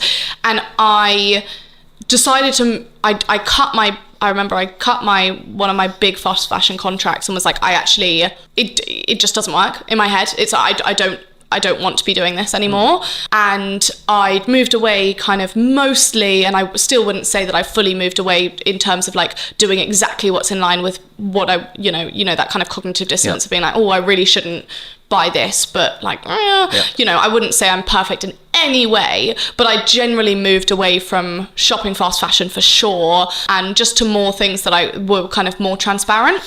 And I realised about 6 months after doing that and cutting all my fast fashion contracts and any fast fashion brand deals, that I had just completely left activewear out of that, because like, it was fitness and you kind of see it as necessary. Like, you can't work out in your jeans, so you're like, well, I need some leggings and it needs to have certain performance qualities and all of these things. And so I'd actually just like not looked at it in the same way. And then so I started, while still partnered with, you know, with activewear companies and all of this, I started like Googling sustainable activewear companies. There literally was nothing in the UK, first of all. But if you think of sustainable fashion as a whole, it's rental, pre-owned, sustainable fabrics. That's like, I'd say the three ways that, and small business. I'd say probably the four ways you get more sustainable fashion. I think sustainable fashion is an oxymoron, but more sustainable. Sorry, why sustainable fashion oxymoron? Because fashion as a whole is one of the most polluting industries in the world. Okay. And, you know, we're not talking about people who are putting clothes on their back. We're talking about hauls of tens of pieces that we don't need. We have a huge consumerism problem in terms of like how much fashion we consume. So fashion as a whole based on trends is always going to be slightly oxymoronic in the fact that actually I believe that we can do it more sustainably and we can do it better with the fabrics we choose, our entire production process, the factories we partner with, like all of these different things. But I don't think you can have fully sustainable fashion. I think that's really important to acknowledge. But those are like the 4 pillars of sustainable fashion. But like rental and pre-owned, you don't really want to do with activewear, because you don't want to rent someone's sweaty activewear. You don't really want to. There is a pre-owned market for activewear, but like personally, I don't think it's a full alternative. If people are happy with it, great, do it. But I would happily buy a pre-owned bag or some trainers or a blazer or whatever, but I wouldn't happily have a pre-owned sports bra. And then sustainable fabrics and small business. So there weren't, I'd say in general, there aren't as many small businesses within the activewear space. It's not like kind of like homeware or any of these things. There still are there, but in terms of like the bigger activewear industry, sustainable fabrics. So looking at businesses that were doing sustainable fabrics and activewear, first of all, there was almost nothing in the UK, and genuinely there is still so little. There are people who use sustainable fabrics, but they don't talk about the rest of their production process, their packaging, their dyeing processes, their sampling processes, all of these things that actually come into sustainability. That's not just using a recycled fabric. Otherwise, boohoo, using a recycled fabric would be fine, or like considered sustainable. I looked into those, and I remember, because the way I made money, well, one of the ways I made money was partnering with brands. I was looking for sustainable activewear brands that I could partner with. And when I looked them up, I was like, oh, I can't partner with these guys. The ones who've done amazing things, and we were by no means the first, and they've done incredible things, were like £100 for a pair of leggings, which I had a student audience. I would never partner with brands where the, RRP of, in things were that expensive. It wouldn't work for me. I don't think it would convert for my audience. That's not who I was speaking to. So I remember thinking like, I can't partner with those people. So there was either double the price sustainable activewear or non-sustainably made activewear that was at a price point that my audience would like. And then I was like, well, why isn't there a middle ground? Like, why is there not sustainable activewear at a price point that's competitive to this? Is it because it can't be done? Is it because people think, because some people will pay double for sustainability because it's, people expect it. They expect to have to pay more. They expect to, take that cost somewhere.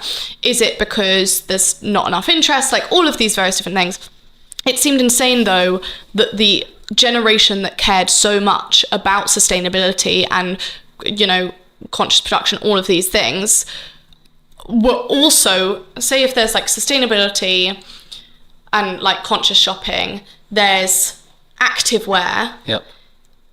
The thing that joins these two together, the people who care most about both of these categories, are millennial Gen Z, I'd say. Yeah. Like they were the ones who pioneered activewear as like a thing that you wear outside of the gym. Like they were the ones who really cared about sustainability, all of these things. It was like a sweet spot in the middle, but no one was doing it. And still, no one is really creating sustainable. I would love to find more brands doing sustainable activewear at a price point that's competitive. And so that was the whole concept. And I got obsessed with the idea that this would be possible, especially because I had money to put into it. And I also had an audience that I could, if I would persuade a factory to make me something for a certain amount and be like, we will get this much money from it because I know people want this. Like I really know people want this. So kind of took 2.5 years probably that I'd had working with activewear brands, being really clear with exactly what products people liked, why they liked them, all of that. So entirely like casual expertise. It wasn't, traditional training at all. And then a passion for probably like selfishly wanting to be able to have activewear and promote activewear, which was so inherent to my brand, but wanting to do that at a point that was both accessible and made better. So it sounds like for this, you had that, the whole start with why thing. There was a purpose behind this that you genuinely cared about. Big old why, yeah. That went way beyond posting workout photos of yourself or whatever the influencing thingy was. And I guess when you have that level of motivational strength behind the thing, it's like easy enough to almost unsustainably run yourself for a while to get it off the ground. Yes. Yeah, 100%. And also, like, if you think at the same time, I also wanted longevity. Yeah. And I also wanted to work in like brand building and all of these things. I was applying for jobs. I was literally like when I was in my final year, I applied for loads of grad roles because I was like, I don't want to do social media. Yeah. And so I was willing to be like, I made this much up to this date, and then I was willing to genuinely disappear off the face of the earth. I then found something that enabled me to do both, and have since kind of done both, but take away the content. Yeah, so it was very much a why moment, and very much a like, wow, there's some real product market fit here. Yeah. And you've just launched a new line, new collection. As in it's the way it works now is, like most activewear companies you'll see, there'll be a new color, there'll be a new line, there'll be all of these things, and we try and be like, that's exactly what we're doing in terms of like it's taken a long time to really work out where we are within the industry. And my pinpoint that I when we're talking as a team, like what products should we create, what box are we really trying to tick here, the way we do that is really looking at the fact that like actually our competitors aren't other sustainable brands. We're not competing against people that are double the price, that are making, or small businesses that are making these beautiful, incredible products that are probably a lot more expensive, but, you should definitely be supporting them and do amazing things.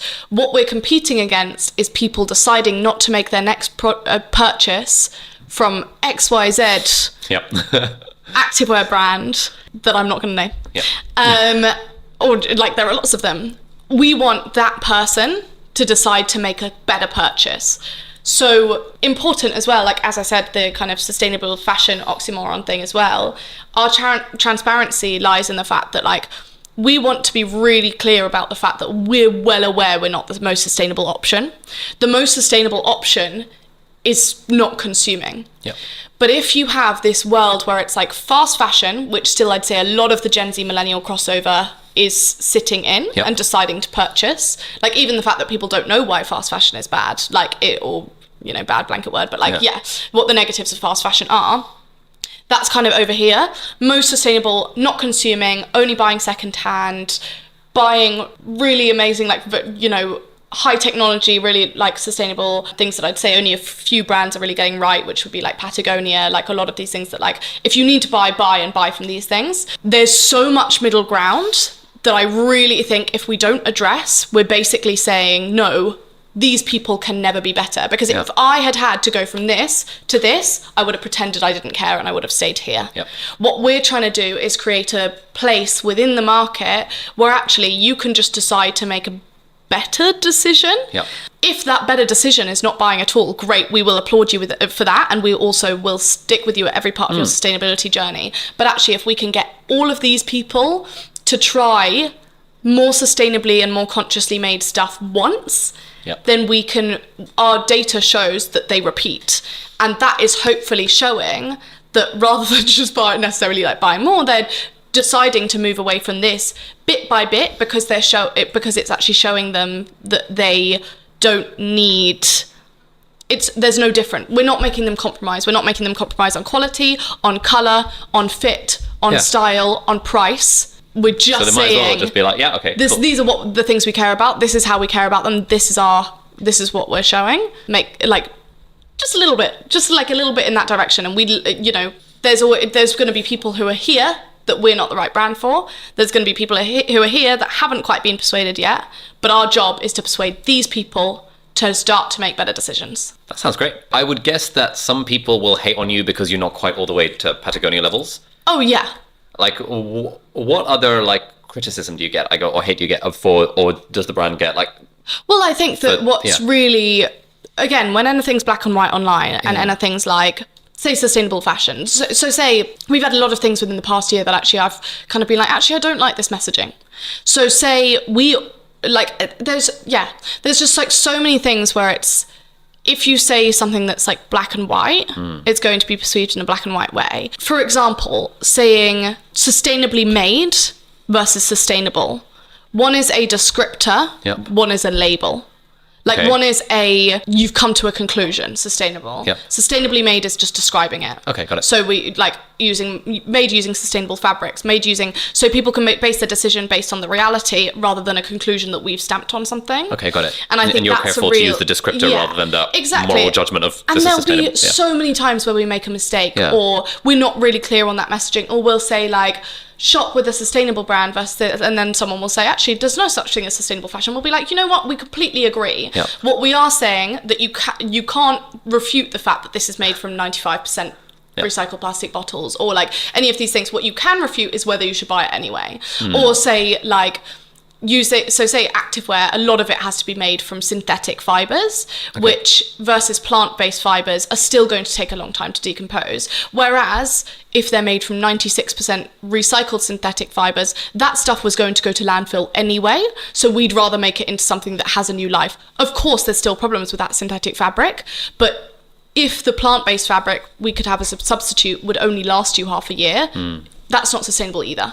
And also you're not going to continue buying that because you're going to be like, well, I'm only going to have that for 6 months. So it's a very complex and nuanced industry, and I would say that's probably one of the big reasons as well that influencers don't talk about sustainability, because as soon as you do, you're going to get an absolute shit show piled at you.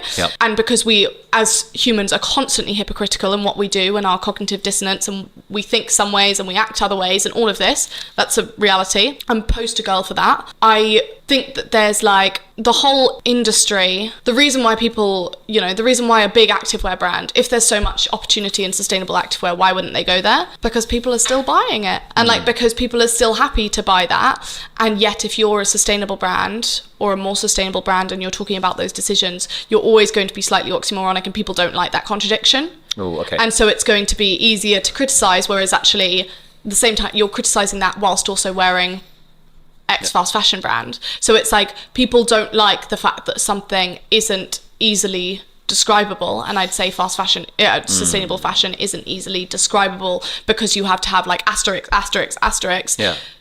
draw your own conclusions, like all of these things. What we can do is be as transparent as possible, and also be as vocal as possible on what we think and what we don't think, and all of these things, to try and help people make their own decisions. But I also think that there was, when I first started up the business, for example, I probably like there's so much like change in some of the ways we like talk about things and all of these things, in the same way as any single business. But I think it takes refined messaging over time, and I think that I'm really, really happy with where it is now, in the way that the business is it's based on creating activewear that you can feel good in and good about. It's based on creating sustainable activewear that's at a competitive price point. Whether that's for you or not, completely up to you. There are things I'm sure we can always do better. There are things that we have, do amazingly well, and lots of them, I would say. But, it's a journey. And if I'd like, the easier route would have been not saying anything to do with sustainability at any point, because people love a fashion brand. The second it's a fashion brand that ties itself to something, there are stakes. There's also benefits, but I'd say there are much higher stakes. We get a lot more. It is just, it doesn't fit into a box, and that's really hard. But we're figuring it out every day, and I'm more intent on disrupting the industry with a more sustainable solution than I am on avoiding negative comments on stuff. As in, like, it's natural. Like, it's gonna happen, and I'm constantly so excited by the concept of Tala, and I can't wait to see, how and where it like goes. And I think that's, that fulfills me. We have an amazing team that are super excited all the time and work so hard because they believe in it too. And I kind of hope that shows. I'd have to talk about some book stuff. Working hard, hardly working. There's a few things in here which I found super interesting that I'd love to get your take on.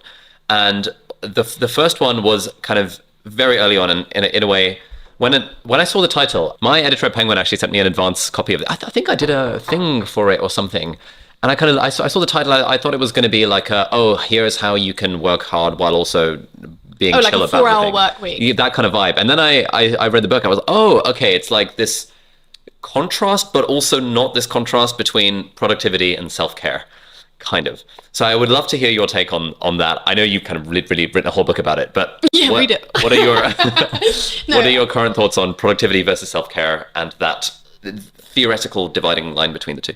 So I began to write the book right at the beginning of the pandemic because there was kind of the stage where there were these two big different kind of parties online. Yeah. One was like team productivity and one was like team self-care. Yeah. And the team productivity one was like hustle 24 hours, like sleep when you're dead, like all of these things, like big lions in the background of like a big graphic being like, yeah, that kind of like sleep while you're dead, all of those types of things.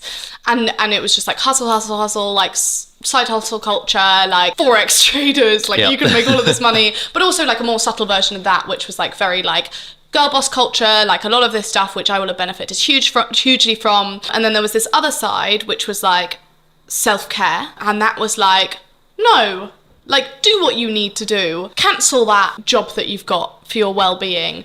Like quit your job, go into something you love, like take a bath, put on a candle, like well-being.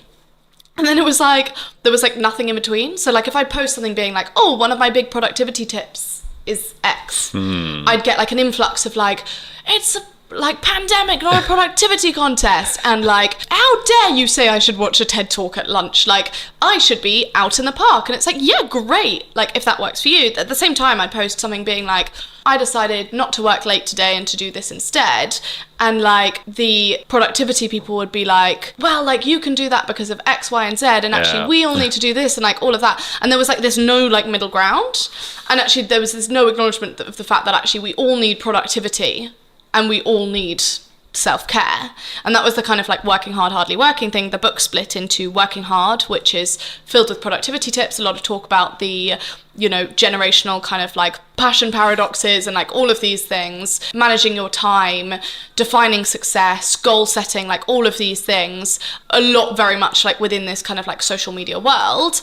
And then the hardly working side is kind of essentially the complete opposite, but the whole idea is to create a productivity blueprint that doesn't completely negate the idea that we actually need rest or relaxation or sleep. And I think that a lot of productivity books and a lot of books that have done really well in the kind of like self-help but businessy, worky, improve your life way are types of books that you can like stick to, for you get really inspired by and stick to for about 2 weeks after. And then you're like, you completely burn out because it's not sustainable, because it's not based on the fact that actually we're all human as well. And then on the opposite side, there's like all of these well-being books that are like, do this and do this and do this. And then after 2 weeks, you're like, well, now I've lost my job. So it's like, there was none of this middle ground. And the whole idea was to create a productivity blueprint for this generation that actually acknowledged the reality of social media, the 24-hour news cycle, even things like house prices, the fact that we actually have to work for X amount of time to be able to do X, the fact that we can do whatever online, the fact that we are bombarded with all types of success, whether it's like a friend from school's marriage or someone's promotion or, you know, like a baby or like any of these things. We're bombarded with those things all the time. So it's like very different from just seeing who's the last to leave the office, all of these different things. And yeah, the whole idea was to create this kind of blueprint and also take what you need type thing that would be really actionable, but also was baked into today's culture rather than being like the stuff from back in the 2000s that tells you to work X amount. Yeah, I love it. Make some money. One of the lines that I was listening to the audiobook, and you said sometimes productivity can be self-care. Yeah, and I was like, ooh, that's interesting. What's going on with that? So I think that's one of the main triggers for the book was actually the fact that like people would be like, oh, self-care, relax, and I'd be like, actually, sometimes self-care is meeting that deadline that you're currently not on track to meet, but actually respecting your future self and your goals is getting the fuck up and doing the work that you need to do for that. And like, we cannot market self-care as always like doing nothing. Sometimes self-care is working harder because you're currently not working in line with what you want to make happen. And I think that, again, the internet hates that because it's like, it doesn't fit into this idea of like well-being versus productivity. It's the actual understanding of the fact that both are one and the other. Like, self-care isn't always running a bath. If you're running a bath and you're about to miss 3 deadlines and that's your paycheck for the week, self-care is not running a bath. I refuse to believe that self-care is running a bath. So that was a lot of the stuff in the book is around how to action actual self-care and like how to know at what point something will be self-care and some versus self-sabotage or any of these things, to create a life that revolves around, you know, your boundaries and where you need to be more productive and where you probably need to stop being so harsh on yourself. Nice. What are your 2 different types of doing nothing? Yeah, because I thought that was super interesting, like the distinction. And I had one of those over the weekend. It was a Saturday, no one else in the house. I was like, right, I'm going to make all this book progress. And I made 0 book progress. Yeah. Just browsed YouTube all day. And I was listening to the audiobook last night. I was like, oh, if I had this terminology of like fuck it nothing, I would have called it, I would have just like written the day off. But I didn't, and so I felt guilty for the whole day. And it's like, ugh, nightmare. So I think that's really, really important. And I think that when we're taught so much how to work and we're not taught that well how to take time and know when we're probably a little bit burnt out and all of these different things, that actually if we took rest we would be much better tomorrow. The idea of planned nothing and fuck it nothing are the fact that actually I believe wholeheartedly in time management. I believe that time management is stress management. For some people you're going to be very like type A and it's going to be like, of course you're time managing, like of course at the beginning of your week you know what your whole week looks like and all of this. Other people are going to be like, no, I won't know till the day. I do believe though that if you want to fit a certain amount of things in, you have to be good at time management and you have to do your 10,000 hours and make yourself good at time management. You don't have to want to, fine, but I think that it's really important to also give a bit of tough love and be like, if you want to do X, Y, and Z, you have to plan. It's not going to happen without you planning it. So whether that's starting to go to the gym, whether that's starting a new side hustle or a new hobby or any of those things, if you're not planning those things in the same way as if you don't plan in the gym, or, you know, if you don't put your doctor's appointment in your diary, it's not going to happen. So the idea of like plan nothing and fuck it nothing is when you're looking at your week plan and you're doing, or your day plan and you're doing your plan for yourself, I think it's really important to have enough planned nothing in there. And I don't think we do that because planning nothing, again, seems quite oxymoronic. It doesn't make sense.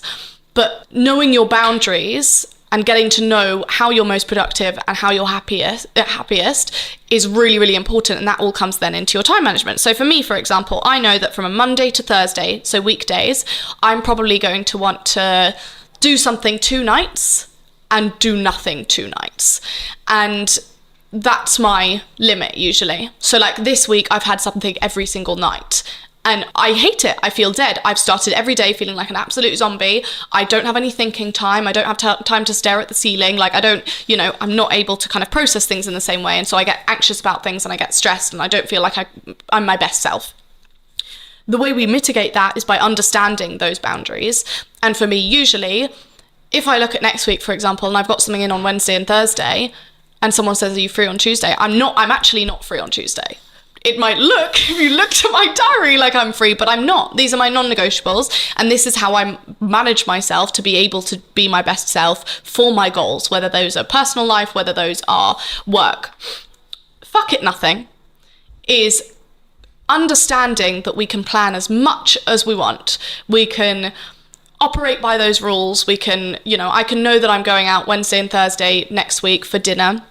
And I can know that I'm doing Monday and Tuesday in, and then whatever at the weekend, I've got it all planned. And I can get to Wednesday and I can be like, I actually either don't want to, or I can't, or I'm feeling really burnt out, or my mental health isn't there, or any of those things. And understanding that we can plan for absolutely everything and we can't plan for the fact that we're human. And so fuck it nothing is essentially being able to be like, fuck it, not doing that. And I think important distinction again is like you get a real dopamine hit when you think you had to do something and then you don't have to do something. So you have a plan with someone and then you cancel that plan, you get that dopamine hit.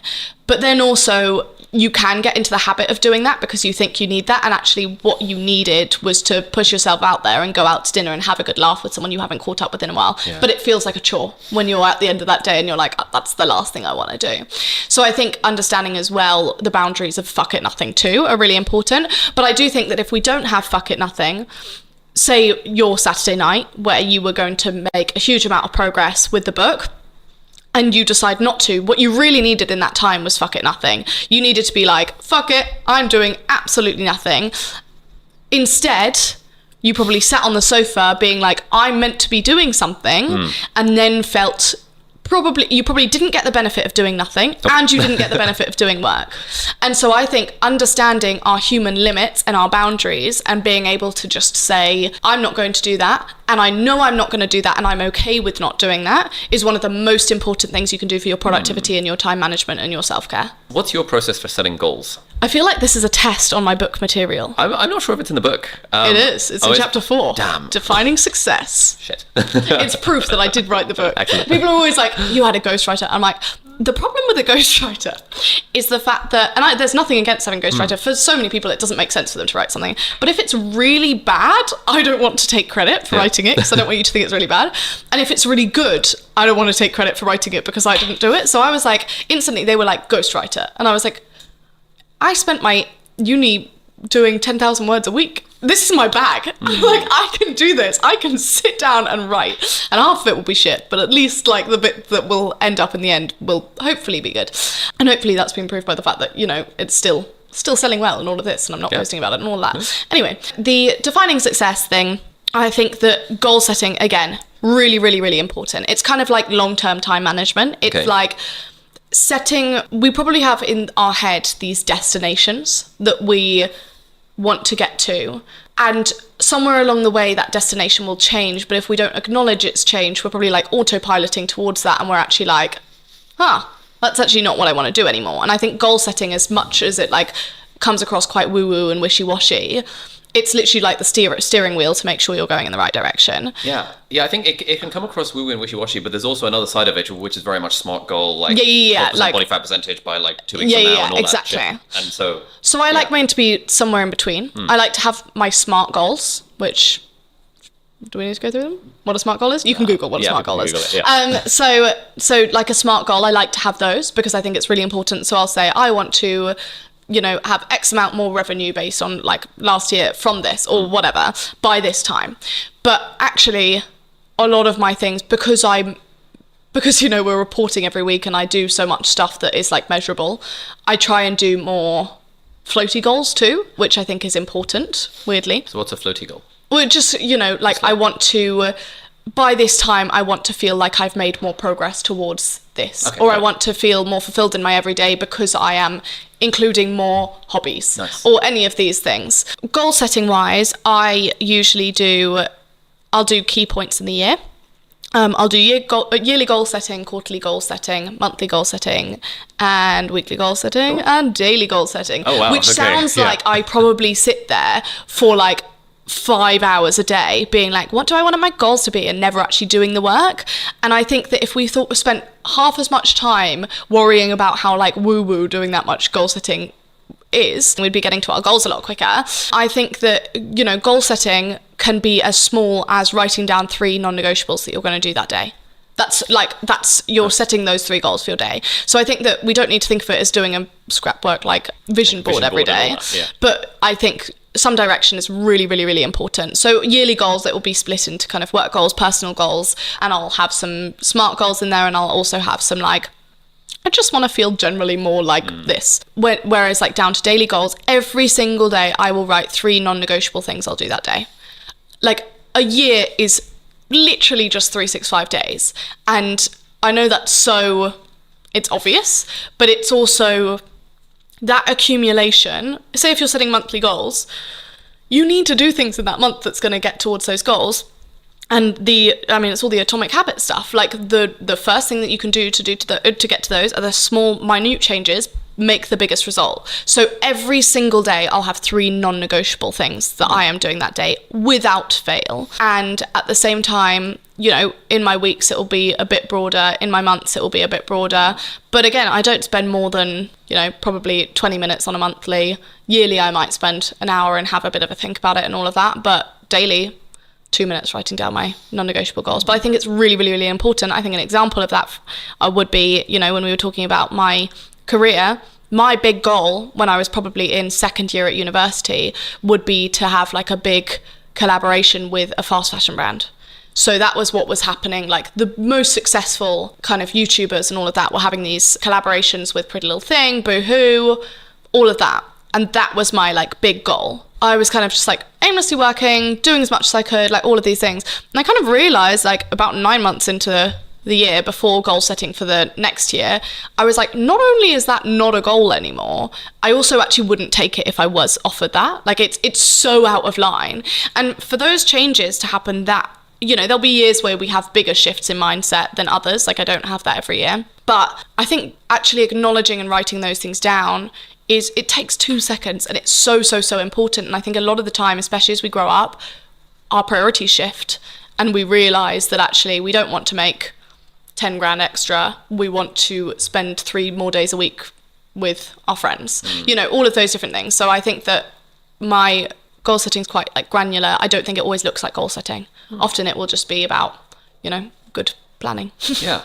Yeah, I think my approach to goal setting is similar, where sometimes I'll benefit from a SMART goal and sometimes I won't. I'll just be like, I got a full body DEXA scan the other day, where it's like for the first time I'm seeing like my body fat percentage, muscle mass. And I found that like ridiculously like liberating and empowering and like, yes, motivating to take gym more seriously. But I know so many people who would like, that would be the last thing on earth that they would want, because they don't want like working out to be a numerical thing. Yeah. But for me, it's like, that's kind of fun. No, I do, because I judge myself entirely based on like, I need to be able to attribute progress to some sort of measurable way, in terms of like, rather than, the healthy thing to do would probably be say, I'm going to make sure I go to the gym 4 days a week. Whereas if the aim of going to the gym 4 days a week is to lose weight, for example, it's like not a current goal of mine, but like say if that was the thing, I'd rather judge it based on that. So it will be, I'm really probably like, I think a lot of type A people are really concentrated on numbers. So I think for me, it's often good to move things away from that, because while it's a better way to reach a goal, I'd say you probably know if you're a more obsessive person, and I know I am. What's your balance between, I guess, striving for goals versus being satisfied and enjoying the present moment? So I'm really good at one of them and really bad at the other. And I know that, and I work very hard to change that perception. As a person, I'm not good at sitting down and enjoying the moment. But I also think that it's probably most to blame for when I am unhappy or feeling unfulfilled or feeling lost or any of those things. So I really, really consciously try not to. I think that you're always going to lean more one way or the other, and therefore you always need to push yourself in one way or the other. So I don't need to push myself to make goals.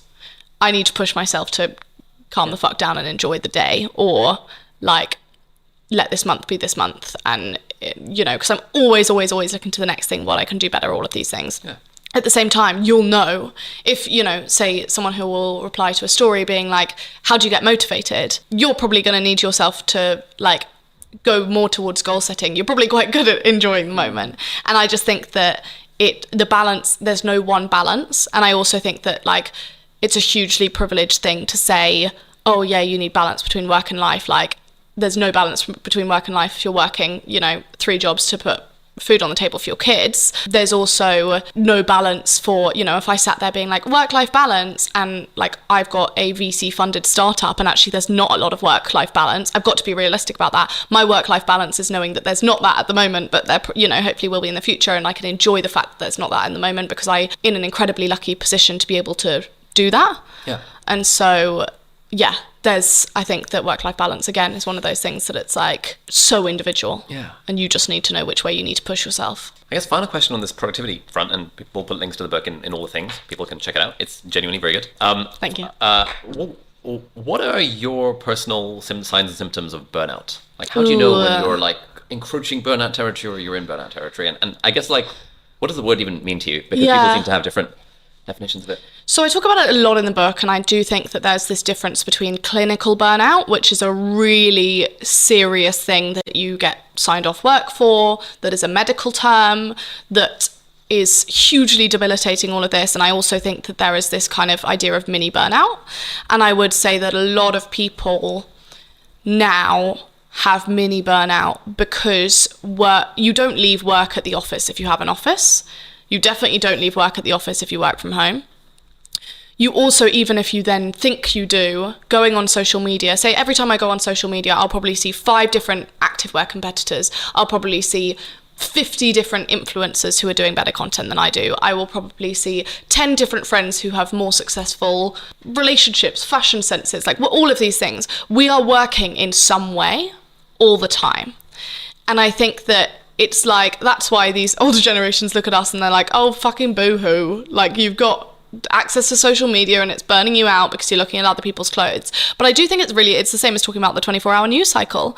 It is, our brains are never fully relaxed, and therefore they never get full respite in order to reset and, go again. Like, if you're swiping through TikTok every night before bed, your brain is not going to rest in the same way, and you're fatiguing yourself. And I do think that and that's not to say that, I don't do that sometimes, and I will be the first to say that I have so much advice and I take absolutely none of it. But I also think that we as a generation are increasingly burnt out based on the fact that work doesn't just look like work. Emails just aren't just on a computer. Your office isn't just on an office. Your phone isn't just a phone. Like, all of these things. And I think that, the aim of the book was to give also a certain amount of tools to deal with that. I think my signs in particular of burnout are, I think I've been slightly burnt out for a very long time now. I think I've probably been slightly burnt out as soon as I even started slowing down the social media stuff, which was originally, I think I only realised that when I did slow it down, and I was like, oh my God, this time, it's not like feeling like I've got a lot of time back, it's just feeling like a bit of a breath of fresh air. Yeah. Just because I was also doing the degree at the same time, and also bombarded with so many opinions, positive, negative, all the same, and I think that I've never actually fully recovered from that. And I think that it's also part of the fact that we don't talk about one of the downfalls of passions is that if you're working on your passion, you're probably not going to realize when you're burnt out, because there's this necessity, whether internal or external, because it's a business that you put into a lot of money into, or internal because you believe in it so much and you love it and you really want it to succeed. It's like when you're working for ages and you don't realize until you look up how long you've been working for, and you're really your whole brain's just zapped. And I think that we don't talk about how exhausting working on something you're passionate about can be, because you exert yourself that much more. Now, that's not to say that it's, as I've mentioned, it's not to say that it's not a hugely privileged position, because it is. But I also think that when we're encouraging work on your passion, all of this, also remembering the fact that if you're there every day so trying to make this idea into a business, and so trying to make this work, and so trying to get your side hustle off the ground and all of these things, you're also allowed to feel burnt out and like it's a lot. And I think giving myself permission to do that has been a big learning curve. I don't think I'm quite there yet, but actually acknowledging that, especially because a lot of my job is online, burnout is not necessarily just going to be mitigated by working less. First of all, I often can't do that because, first of all, we have VC investors, I'm contracted to things, I want to make things happen, all of these different things. But also, I think that even if I worked less, at any one time for a week, I'm still going to probably be in some way on social media, or consuming people's opinions, or seeing people's activewear on the street, whatever it might be. One of the most valuable things I've implemented for myself is just really, really understanding where my boundaries are, and understanding where they shift as well, because my boundaries from one year to the next aren't going to be the same. My boundaries from winter to summer aren't going to be the same. I'm going to be able to work a lot harder and not feel like I'm missing out in winter than I am in summer. And just giving myself the respect to know that, of course, I need to work hard, and I do work incredibly hard, and I don't think I need pushing in that direction. I think that anyone who knows me knows that. And actually knowing that probably more the way I need to mother myself is just be no, get in the bath. You won't, and also not on your phone. Reading is one of the biggest ways I relax, and not non-fiction books. Don't buy my book. It's fiction books, and reading novels, because you can't concentrate on anything else. And finding those things that take you completely away from the reality of like work and life and everything. I think it's so important. Grace, thank you so much. This has been a fantastic conversation. I'd love to get some fiction book recommendations. What's a book can I or actually get series? up my list? Please, yes, I would love that. Okay. I'm huge on fantasy these days, but I'm keen to explore other genres as well. So for anyone watching, this is my succinct novel list for the best summer of your life. Sick. These are the gripping or life-changing ones. Educated by Tara Westover. The Nightingale by Kirsten Hanna. Small Great Things by Jodi Picoult. The Storyteller, also by Jodi Picoult. I Am Pilgrim by Terry Hayes. And Eleanor Oliphant is Completely Fine by Gail Honeyman. I think those are really good books that none of them are a chore to read. Okay, girly and fun. I assume you're very much into this genre. Very much so. We've got Twilight over there somewhere. Great. One Direction's autobiography. These are all fantastic. Okay. The Seven Husbands of Evelyn Hugo, Daisy Jones and the Six, Grown Ups, Malibu Rising, The Flat Share, The Break, and 7 Days in June. I've read The Flat Share. Have you? I really enjoyed that. So good. I don't know how I came across it, but it was I read it in one sitting. Really It was so good. All of those ones are like that. They're kind of like, the sensation you have is similar to watching a really good TV series. It's fun, it's funny, it's not a chore, and it just makes sense. Really important. And then I'd say thrillers, Sharp Objects, Behind Closed Doors, and The Night She Disappeared. That was just the summer reading list I wrote for my Instagram. Amazing. But I genuinely think that a lot of those things are they're such good books. And I think that everyone should read more. Are you Audible or Kindle or physical book? Which camp are you? If I have the book, then physical book, or if I love like secondhand bookstores and all of that. Kindle though, most of the time, because portable. And any non-fiction books you'd recommend other than potentially? Oh yeah. Again, I actually have a huge non-fiction reading list in the back of in the back of my book, so you can probably go into a bookstore, not even buy it, and get all my recommendations. We'll You're put welcome. it all in the show notes as well. Oh wow, that's a big list. Yeah, and it's categorized as well because that's how I live my business life. Memoirs. Oh, hello. Podcasts, online resources, Tim Ferriss show. Yes. Oh, there's a lot of stuff here. Okay, if you had to pick like 3 non-fiction books. I'm kind of looking to for see stuff how long this is. I wouldn't have read. Okay. Potentially. So obviously Atomic Habits. Yeah. I assume you've read that. I would say Black Box Thinking. Oh, I haven't read that. Okay. There's also a really good murky book series, which is like mini books. They're like a how-to series. They have like how to build it for like building your brand, how to change it for activism, how to write it with like books, how to calm it, like how to move it, like all of these things. Really good. How to fix your finances, all of those things. Rework, I think, is really good. Oh, by the Basecamp guys. The ones who used to be Google. DHH and